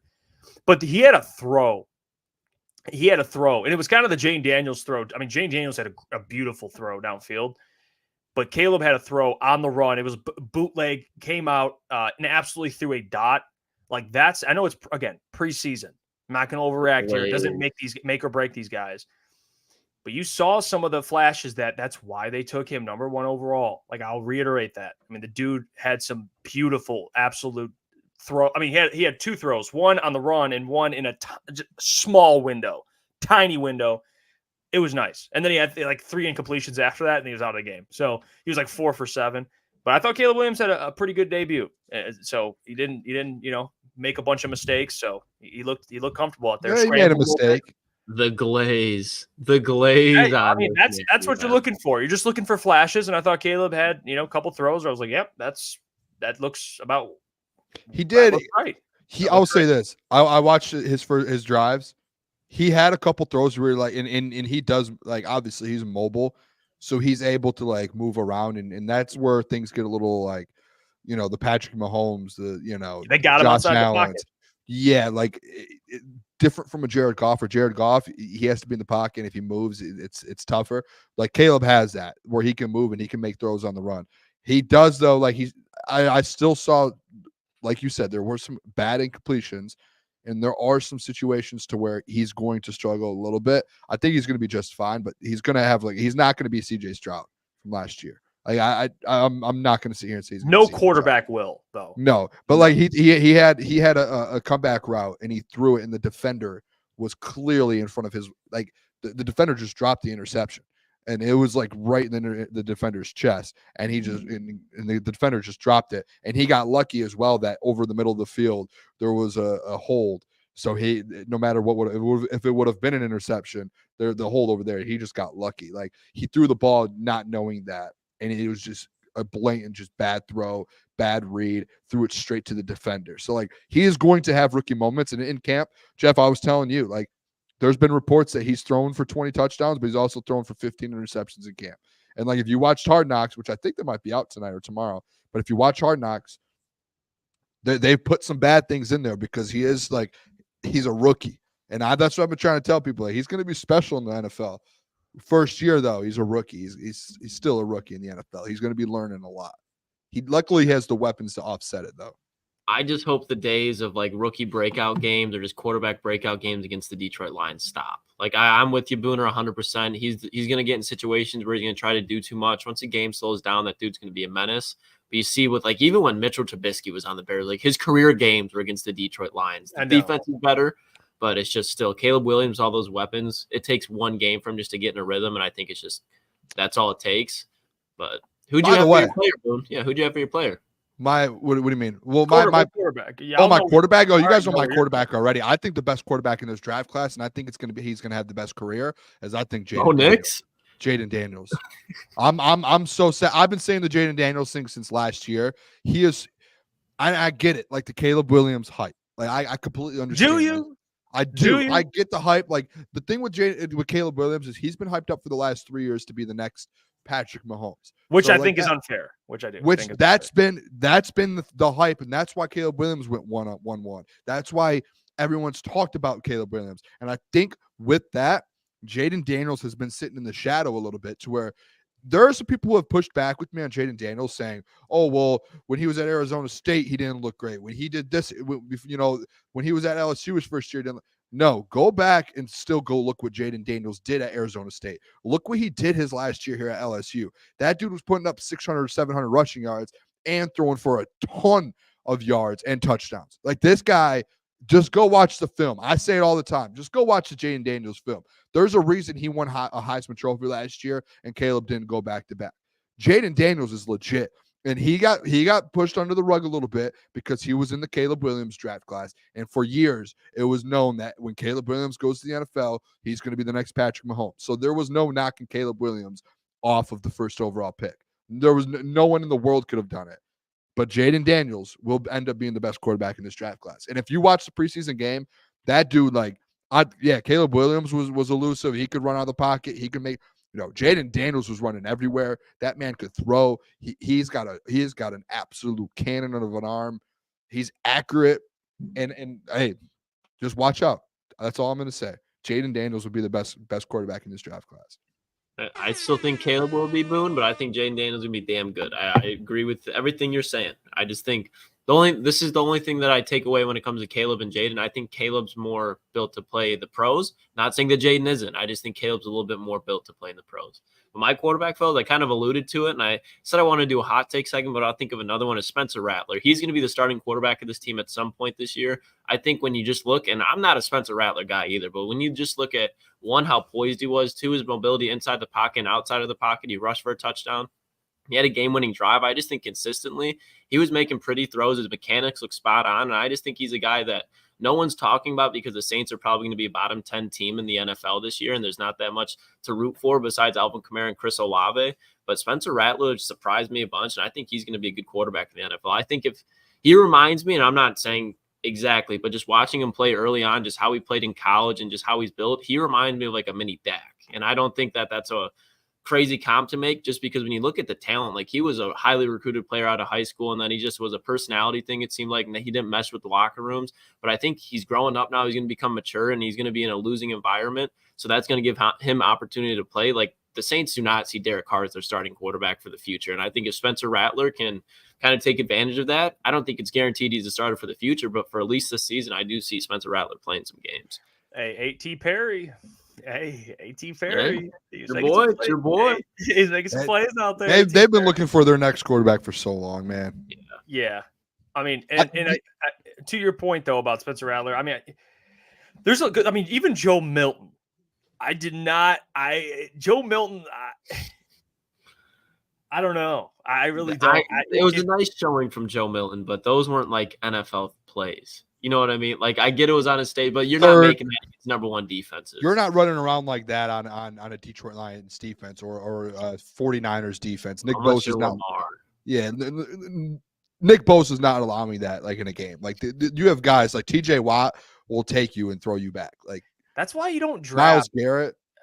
I mean, I get you're drafting two quarterbacks. You're like one of them has to hit, but I hate the idea of taking a quarterback that high and then taking another one. Because then there's going to be conversations like, I'll bet Patriot fans Joe Milton, like Joe Milton might have something. Joe Milton, and it's tough. And then now you got Michigan fans like, Joe Milton, Michigan man. It's like, no, you guys I put that out him when he was there. No one liked him when he was there. To be fair, my tweet was a troll. That was a troll, just so you know. No one wanted anything to do with Joe Milton, and then he has a good preseason game, and it's like, oh, he went to Michigan. Don't forget, he went to Michigan. Michigan man. I don't know with Joe Milton. I don't know. I don't really know what to take away from that. Jeff makes a great point too. RG3 and Kirk, both RG3 career ended because of injuries, and then Kirk ended up working out. But like, I don't know if I love that strategy. I really don't. But what were you gonna say, Boone? I just want to give out another one here. Another quarterback that I thought was pretty good. Bo Nix. Yeah. He might end up being the guy in Denver. Like Sean Payton. We know what Sean Payton can do with it. Like he might have found his guy with Bo Nix, and I do think that's true. Like the depth chart came out and he was like the third guy, and people are like, don't take account into it. Bo Nix is QB1 in Denver. Hey, I wasn't hyping Bo Nix up to be like he's not going to be elite. But I like Bo Nix. Remember we had those conversations? I think Bo Nix is exactly what he is. He walked in his first preseason game, and he was exactly what he was at Oregon. Just you'll be able to win football games with him. Like, he'll be a Baker. I think he'll have a long career in the NFL and play, and he'll be a starter for a couple teams. He'll play for a couple teams. He'll be a journeyman, but he'll be able to hold his own. Oh yeah, draft that in the first round. He already. I mean, you look at the Broncos' offense last year to the preseason. I know it was preseason, but he was moving the ball. I mean, they'll take that. Imagine he comes out year one just better than Russ was there. Yeah, he might be, dude. I just think like Bo Nix is so solid. I told Jeff this before the show. Like I mentioned this before actually on the show. Bo Nix just anywhere he goes, like from Auburn to Oregon, now to the NFL, it's just like he just gets better and he just fits in very well. Like at Oregon, he fit in. Like who would have thought this guy was going to go win a Heisman or have a chance to win a Heisman after leaving Auburn? And he goes in and he dominates at Oregon. Like if he's just in the right position with the weapons and the right coach and the right program, he'll be successful. Like he'll be fine with like Sean Payton. Sean Payton will be able to do stuff with Bo Nix for sure. And you look at quarterbacks in general that face adversity. I mean, I go back and I bring up like Jalen Hurts. Like Jalen Hurts played in the SEC, went over, played for Lincoln Riley, actually played in the Big 12. But even Bo Nix, like played at Auburn, played in the SEC, played against great defenses. Yeah. And then goes to Oregon when the Pac-12 was as good as it was. And it's essentially a shootout conference. And he almost wins the Heisman. Yeah, like I think for him, like faced some adversity, went to Oregon, great team. He lived up to expectations, played really well, very accurate. Like you know what? I like Bo Nix. Do we need to talk about JJ? Now I will say this just to clarify, streams only, very, very true. Some of these guys are going to be busts. For sure. Absolutely. Majority of them will. By bust, I would say I think there will be quarterbacks that turn into elite guys, and there'll be guys that maybe just are like Lucas put journeyman. Maybe Bo Nix is that guy. I think Michael Penix should be one of the guys that are very, very good. Like if I had to pick three, I would go Caleb, I do like Drake May a lot. I think Drake May works out. I know some people don't like him, which is fair. Whatever. I think Jaden Daniels works out. I think Michael Penix to me is kind of on the bubble, and then Bo Nix is in that like he'll just be what he is. I don't think Bo Nix will be like elite or get to that point. I just don't. I think what people do have to realize a little bit that this was a different draft class when it comes to quarterbacks. Like it was a historic quarterback draft class. Yeah, there's never been 6 quarterbacks taken in the first round. I don't think. Remember, we were talking about that during the pre-draft process. Was like this is going to be the first year that we're going to see that in 6. So like I know typically there's a lot of busts, but there are some draft classes where you look at it and they're like, wow, they had 4 quarterbacks in the first round who are all starters right now in the NFL. Like I wouldn't be shocked if like this was one of the better draft classes we probably will ever see in our lifetime when it comes to quarterbacks. Like you might not never see 6 quarterbacks get drafted again. So I wouldn't be shocked, to be honest, if 4 of these guys in 10 years or in 8 years, you're looking at 4 out of the 6 of these guys in the first round are still starting for a franchise. Like Jaden Daniels, Caleb Williams, JJ, Bo Nix, Michael Penix. Like right. I'm not going to sit here and be like, oh no, or Drake May. Like these are all guys who can start for their career and be good quarterbacks. Like some are going to drop out, but I think like 4 out of the 6 of them in a couple of years will be starting quarterbacks still in this league. I think this guy will be a starter. JJ McCarthy made some throws. He started the game. He was struggling a little bit, finished very well. I don't know how I feel about JJ. I really don't. I don't love JJ as much as other people do. I don't know if he'll be a flat out bust, given he's in such a good situation. It's gonna be hard for him to fail. Like Bo Nix is battling a lot. He's battling. He's got Josh Reynolds and Cortland Sutton, and then JJ. So I want to say JJ will, and he's got a great coach, Kevin O'Connell too. I don't know. I don't know about JJ, man. I'm not high on JJ. I never really was. I get the pedigree, right? The fact that he's a high recruit and wins a natty, handing the ball off, making some throws. But what do you guys think of JJ out there? I mean, it was fine. Like he made some good throws. He made some bad throws. Again, you're not going to take everything, especially with a rookie quarterback. He's going to be the quarterback one of that team eventually. I just don't think he's ever going to be a guy that wins you a Super Bowl, takes you far in the playoffs. I think he'll be like an Alex Smith. Like I think, and that's not even like disrespectful. I like Alex Smith. I think when you look at his mobility, the throw that they make, I just think he falls in that type of quarterback. Alex Smith won a national championship at Utah too. Yeah. Booner wants you to say Josh Allen for JJ. No, hey, listen, this is one of those things to where I pick my battles. Obviously, I do not want JJ to be successful because he's in the NFC North, so I don't want to see him. You know, I mean, this is turning out to be a division where you're like, oh no, here we go. Like you have Jordan Love, Caleb Williams, Jared Goff, and Dan Campbell in the Detroit Lions, and then you're gonna have JJ McCarthy. And it's just one of those battles where it's like I could go to battle about this. I do think JJ is going to be a little better than what people think. Like there's this syndrome. What does that look like? There's just this syndrome, and you guys know it. And I see you guys on the other side of our thing here, like grinning a little bit. There's this syndrome of a guy like JJ who went to Michigan. If he was playing in the SEC, there would be none of this. I think he's just going to be an Alex Smith. Like he would be talked about as Alex Smith won playoff games in the NFL. Like okay, he played for like 10. Let me keep going here real quick, and then you can rebuttal. But this is where I'm not actually trying to fight about this. I'm just saying that there is this syndrome of JJ to where people are like, yeah, I don't know about him, but other players will get hyped up. Spencer Rattlers, Bo Nix's, and this and that. So it's just like for me, it's just let JJ just go out there. If he needs to take some time to become the QB1, like we saw the flashes of what he could do in the first preseason game. Like you can't watch those highlights and then the throws that he made and be like, no, like this dude has an absolute cannon. He's accurate with it. He's able to connect, and as well as he's a mobile quarterback. So like all that together, like to say like Klotz, and this is where we're not going to get in an argument with that. I don't want to talk about JJ this long, but to say he can't go win a Super Bowl, I disagree. I think he's a guy who can. Like he's won at every level, and he's got an arm. He can run. Let him and Kevin O'Connell, let them go out there with Justin Jefferson. Obviously, like in Detroit, we want to win Super Bowls. But I just think that he does have the talent. It just let him just. I'm just gonna sit here. I'm not gonna argue with anyone.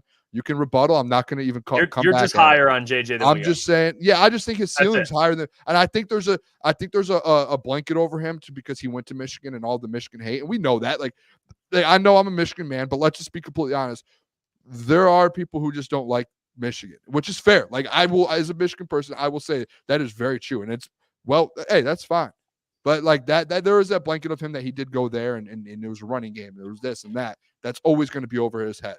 But I do think, like, if you take all that away, say he didn't go to Michigan, I think he could be a really good quarterback in the league, like very good. And I think the same for Jaden Daniels and Caleb Williams. And then there's the next guys like the Drake Mays and Michael Penn. So you think JJ can be on that level of Jaden Daniels? I think he can be like, he could be a Pro Bowl quarterback in the NFL. And I think he will be at some point. He'll go to a couple Pro Bowls.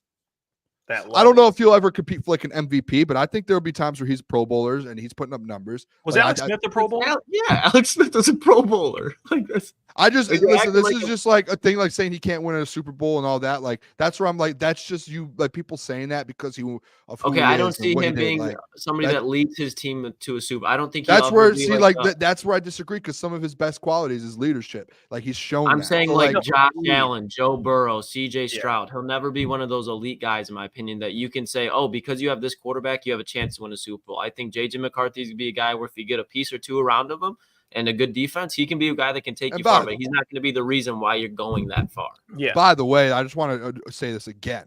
I do not want JJ McCarthy to be successful. No, we get that. Like, people in the chat are, he's a Viking. Like, yeah, I do not like, and again, our job is to talk sports. We sometimes get to take fandom out of it. I'm asking for your opinion on JJ. Fuck the Lions for a second. I think JJ's ceiling. I think he has a high ceiling. JJ's ceiling is Daniel Jones. I see in the chat. Tom B. Shout out Tom B for joining. That's just wrong. He has a higher ceiling than Daniel Jones, in my opinion. I think he does have a high ceiling. Will he ever get there? Who knows, dude? But I do think his ceiling is up there. I'm more in lockstep with, and I've been like this with JJ of like Lukas, where I think he can be fine. Maybe I'm with you. Maybe a Pro Bowl. Maybe make a Pro Bowl. Hey, I just Michigan don't. Haters. I just don't. No, I just never really. Maybe you're higher on him than we obviously are higher on him than we are. But I don't think he'll be Josh Allen. You know, like I think Josh Allen could lead a team to a Super Bowl. I don't know if he'll ever will. I mean, Pat Mahomes is in his conference, but he's that. I don't think JJ will be that level. Like, I just don't. Maybe like a mobile Kirk, or Alex Smith. Very fine comp. Mobile, won some playoff games, Pro Bowl. I just don't think you like that. When you hear that, I don't think you get like, ugh. You hear Alex Smith and you get like, but he had a pretty good career until he broke his leg. You know, he had one of the best records ever as a starter. Listen, this is one of those things. Again, I'm not going to argue it, but it just because it's just one of those arguments that it's like you have to wait and see. Like, we're not going to be able to settle this argument for 7 years, and I'm fine with that. I'll wait. We'll wait it out. Yeah, well, you know, we'll see. He's got a good arm. I mean, yeah. I mean, even J-Rod got an arm, definitely. But we got to see what all that What? I was going to see if we could pull that. I don't remember actually. Hold on. I don't know if I sent you. No, you did. I want to pull this up. And again, I hate giving publicity to this stuff because it's just absolutely ridiculous. But could you guys see a scenario where the Lions are in this position? I mean, this is ridiculous. I mean, this is a Pro Football Network? Network, yeah. Yeah, this ain't no Pro Football Network. This is an absolute ridiculous thing. Who is Pro Football Network? Bro, it's a good question. Crazy. Yeah, they have the Cardinals in the playoffs, the Vikings. They have two NFC North teams, Packers as the division winner and the Vikings as the second team to make it as the 7th seed. This is 3 NFC West teams. This has to be a troll, right? The Titans are in it. Yeah, it has to be. This is ridiculous. I mean, the Vikings? And you know what? Screw this convo. Because this is pointless. We're just going to make fun of it. There's really no way. There's no wait, real quick. The Titans. No, they are, that's how you know. I want to ask you, I've seen people talking about this, and I'll ask you guys. I think this is a good little conversation before we get to mailbag. If the Lions, and I'm not putting this into the atmosphere, but I'm simply asking a question for the chat too. If the Lions don't win the NFC North, where are you at with like panic level? Like, let's say the Packers win like one more game and they win the division. Where are you guys at with like this is not good? Or are you like, you know what? It's okay. I mean, I think that if the Lions were to lose the NFC North and not make it to the Super Bowl, then I'd be panicked. Like, this is a team, in my opinion, that's the clear better team in this division outside of injury. Like, this is a division that's theirs for the taking. Like, they showed last year that they were the better team. In this offseason, they've been a better team. They're a young team that's organically going to get better. The Packers are a damn good football team that I think are right on their tails, but they're not at the Lions level yet. So if the Lions cannot win the NFC North, I think that's a complete disappointment, because winning the division makes the path to the Super Bowl so much easier. We talked about it late last year, like how important that is to win the division, get the highest seed possible. So for the Lions, if they don't win the division, it's definitely like, okay, what the hell's going on here? Like, I understand that Green Bay can be good, but the Lions, personnel-wise, coaching-wise, in my opinion, GM-wise, in my opinion, are just the better team. They returned both of their coordinators. Like, they have everything set up for success. They're all in on a Super Bowl. Like, everything shows we are all in on a Super Bowl. Like, all in. Like, this is our window. That's why you made all those extensions. That's why Aaron Glenn came back. That's why Ben Johnson came back, is because all you're focused on is winning a Super Bowl. So I'm going to say this. They will win the division. Now, if they lose the division by, say they do lose the division by 1, I would have to see what happens in the playoffs. Like, if they lose the division and go to the Super Bowl still, all right, whatever. Yeah, we lost the division. That happens. Like there are teams who go win Super Bowls who will lose their division all the time and don't win their division. That happens.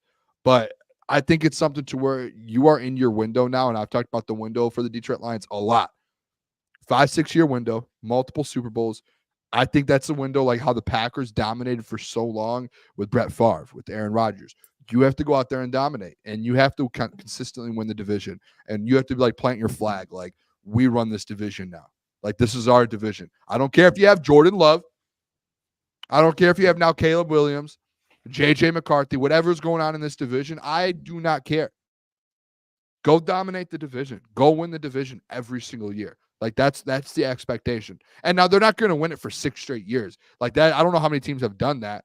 There is going to be a year or two where you slip up in the division, you win 12 games still, and the Packers win 12 games, and they have a tiebreaker. Like, that might happen one of these years. But this year, you go out there, you win 13 games. You're set up to go win 13 games with Ben Johnson back in the offense you have and the defense you've built. Go win 13-plus games, because you're fighting for a 1 seed now. And I think that's like end of story. It's not even like the division should be locked. You're fighting for the 1 seed, and you're fighting to go win a Super Bowl. So that's why I wanted to bring it up, because great question. The Lions, they no doubt should. They're in that number 1 seed contention. So I 100%. If they don't win the division, I do think it's disappointing. I don't think it's the end of the world though, because even if they travel on the road, this team has shown they could travel. Offensive line, defensive line travels, run game travels. I mean, I've had this take before on the show when we talk about them going on the road to San Francisco. Everything they have travels. It works. Stopping the run travels. But I would agree, though, it would be disappointing because they are the better team. They returned both of their coordinators, and it's not the message you want to send. I mean, they won the division last year, first time in a long time. To not win the division the next year would be like, oh, is this not saying it is, but this is the questions that would be asked. Like, are they in control of the NFC North? Is it the Packers? That's going to be, I'm telling you right now, that'll be the headlines next year if they don't. It'll be the Packers are here to stay, ? Lions, 1 year wonder. What? No, it's going to send a bad message. But I think postseason, I wouldn't be too concerned. I would still think, okay, this team has enough to go win a Super Bowl. But there's no way the Packers, unless Jordan Love is just absolutely untouchable. I don't know. I mean, I don't know what would have to happen. Injuries, I think, would be the biggest thing. If someone goes down, that has to be the only thing, I think. That would have to be the reason. I mean, if there's injuries, yeah, I get that. But if not, there's no reason they should not win the division. Absolutely no. You have to put in perspective a little bit too, and more you think about it, like when you do see, like, look at the NFC, the teams that can win the Super Bowl in the NFC, like legit Super Bowl contenders, where you're like, they can legit win it. You look at, and this is just me, NFC East, the Philadelphia Eagles, correct? Like, I would put them probably the 4th or 5th team. The NFC South, I don't think there's a team in the NFC South that I think is a Super Bowl contender, like a legit one. The NFC West, the San Francisco 49ers, the Detroit Lions in the NFC North, and the only other team in the division, in my opinion, like you could say the Rams, but I'd say like a locked-in Super Bowl contender is the Green Bay Packers. Like, the top 3 teams in the NFC are probably the 49ers, the Lions. Well, I don't want to mess this order up. The Detroit Lions are the number 1 team, in my opinion, in the NFC. The 49ers, and then the Packers. So you have like it's like not the luck of the draw, but like out of the 3 teams that are the best 3 teams in the conference and that can go to a Super Bowl and win a Super Bowl out of the NFC, 2 out of the 3 teams are in the NFC North. That's just it's just like you're in a division with another team that can win a Super Bowl. So and no other team in the NFC is in a division with, in my opinion, that can win a Super Bowl. Like the Eagles are all alone there. There's no like the Falcons and like they're not going to. So do you see what I'm saying with that? Like that's the only like to where it's say they do by like again, like say you both win 12 games. It's not something to be defeated about. Yeah, it might be like you're expected to win that now. Not something to be defeated about because the 2 of the top 3 teams in the NFC are in the NFC North. So yeah, I think that's a fair way to describe it. I mean, the NFC in general is just not the AFC. Especially the NFC North, young quarterbacks, even Jordan Love, he's coming off half a season essentially of showing a lot, but at this point, it would have to be injuries. I don't know, unless coaching, I would be the other thing, but I don't really want to put that in the atmosphere either because I think Dan is a great coach, so I don't think that would be the reason. It would really be injuries. So I don't know, unless there's a significant regression all around. But they're winning the NFC North. Yeah, it's their division to lose. They're favored for a reason. I just wanted to pose that because I thought about that. You know, we talk about it. It's just automatically assumed they're going to win the division. But it is. I think the Packers are going to give them a run for their money. When we did these regular season predictions, we only had the Lions probably a game or 2 better. I mean, that's about it. It's not like we think it'll be the Lions here and everyone else here. I think the Packers are going to win double-digit games too. So those 2 games are going to be very important. Very, very important. Let's get to mailbag here, so we can spend the rest of the show answering questions. So please ask questions, get them in the chat. We'll try to get to as many as we can. Hey, real quick, honestly, too, you could see like I wouldn't be shocked this year. Detroit Lions Packers NFC North or NFC Championship game.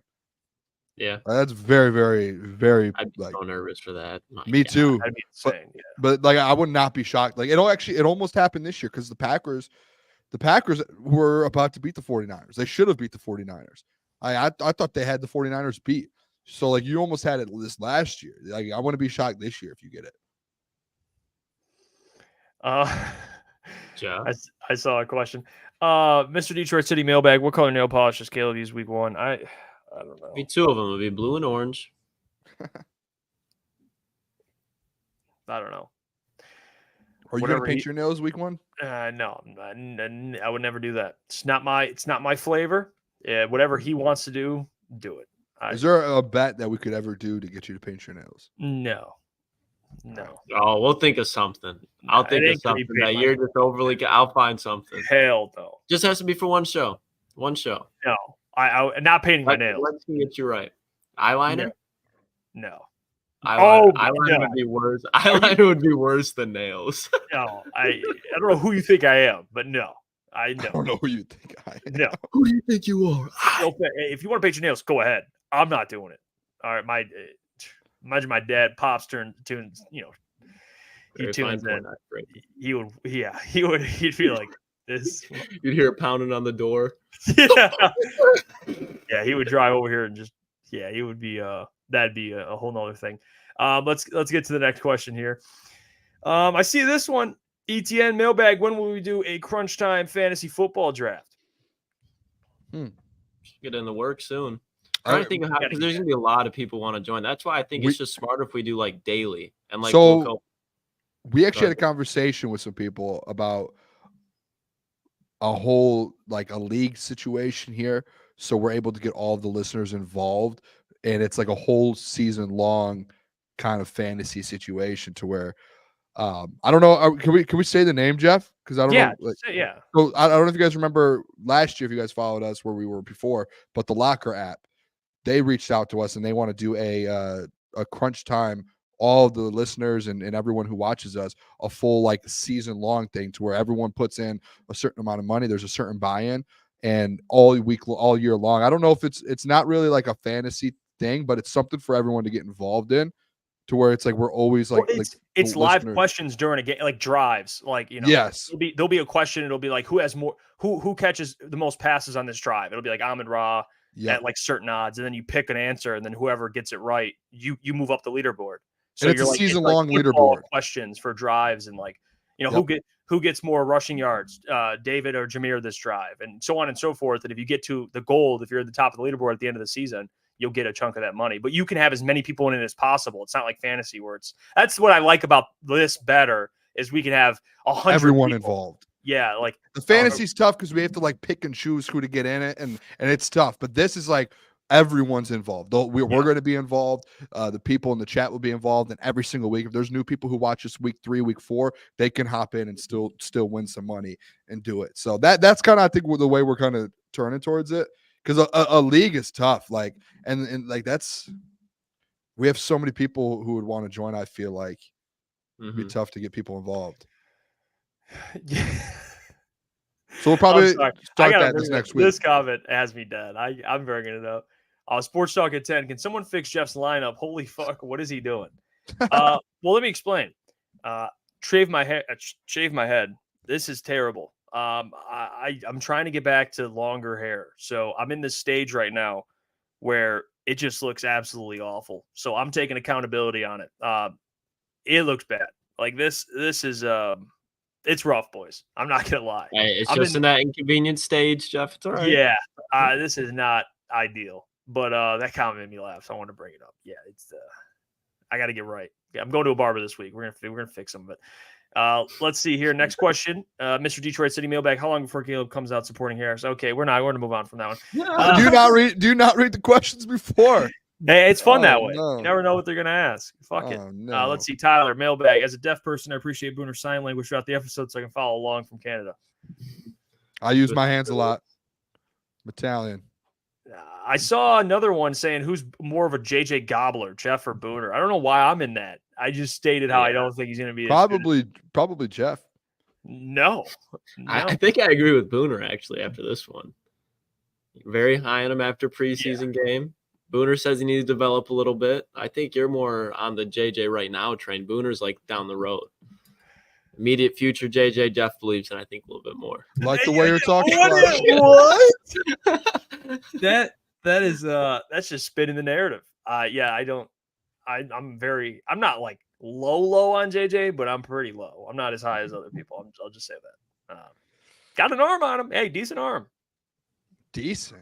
All right, let's move on. Subpar arm. No, I'm just Josh Allen arm. What are you talking about? I'll give him that. He does have an arm. I just don't. I think Alex Smith, very fair comp. Very fair comp. Zach, Mailbag, what gives you guys confidence that Aaron Glenn is the guy? I mean, the fact that he was able to help get this team to an NFC championship with arguably the worst defense, in my opinion, the worst secondary in all of the NFL. Like, you're expecting him to get to the quarterback with fucking Benito Jones out there as your starting defensive tackle and Cam Sutton as a lockdown corner, a bunch of rookies and second-year players. Like, if Aaron Glenn were to have a formidable unit, like the Detroit, he wouldn't even – if you just watch the talent that has been on the field, Juju Hughes, Jeff Okudah, in a league that passes more than it runs for most of the occasion, unless you're going up against the Ravens, like, you're going to get cooked. The man is just trying to put something together and see if it sticks. And this year you saw it happen. Like, they had the best run defense in the NFL.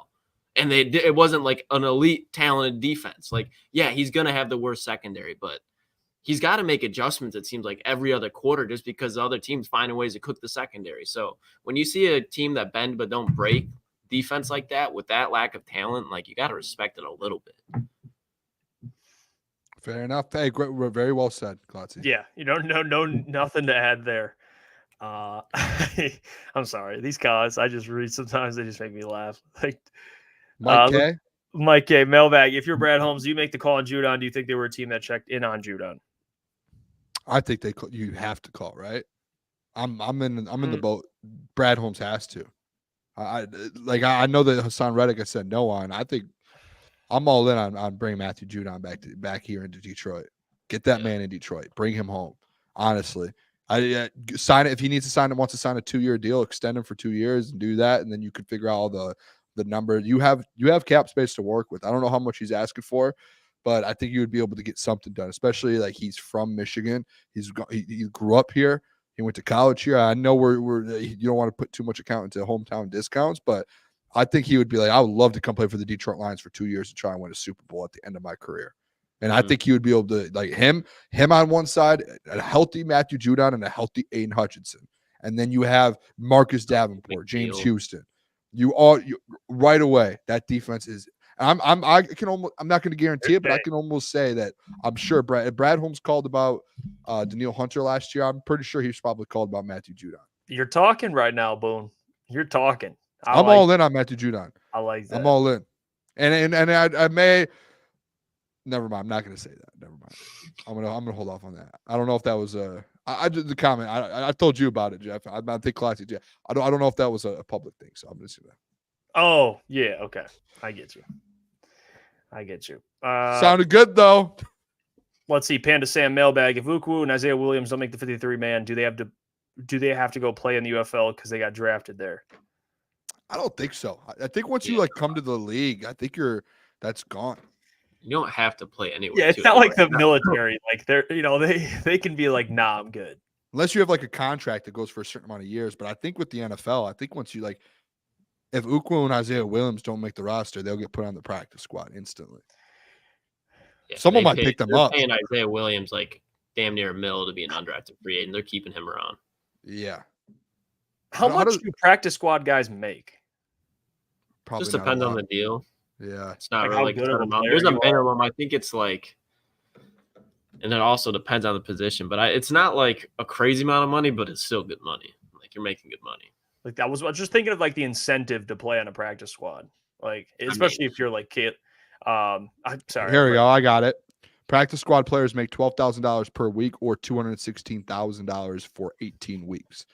Veteran players over 2 years of experience will make a minimum of $16,000 a week or $290,000. Still great money. I mean, my gosh. 16, and the maximum, the maximum is $20,600 or $370,000. So I'm sure Isaiah Williams, if he's on the practice squad, I mean, Matty Betts could still drive a Benz. I mean, if he wanted to. Comfortably. Yeah. Matty Betts could be pulling up in a Benz still. So you know what, that $12,000 a week, give me that. Woo! Yeah, that's oh my gosh. Yeah, well, I guess Steve's right. Factor in taxes. 100K, maybe that's not quite. I mean, that's still good, really good. Maybe not Benz worthy, but regardless. How serious are the injuries, Booner?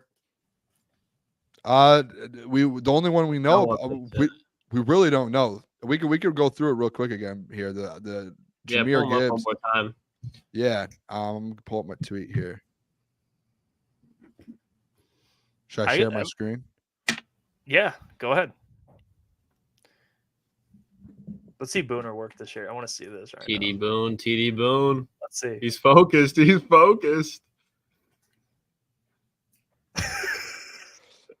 So you guys see it here. So obviously the Terrion Arnold thing, he's being evaluated for the upper body. I don't know. All of these injuries too, we have no clue. The only one we know is Gibbs got evaluated for the leg injury and it's a hamstring.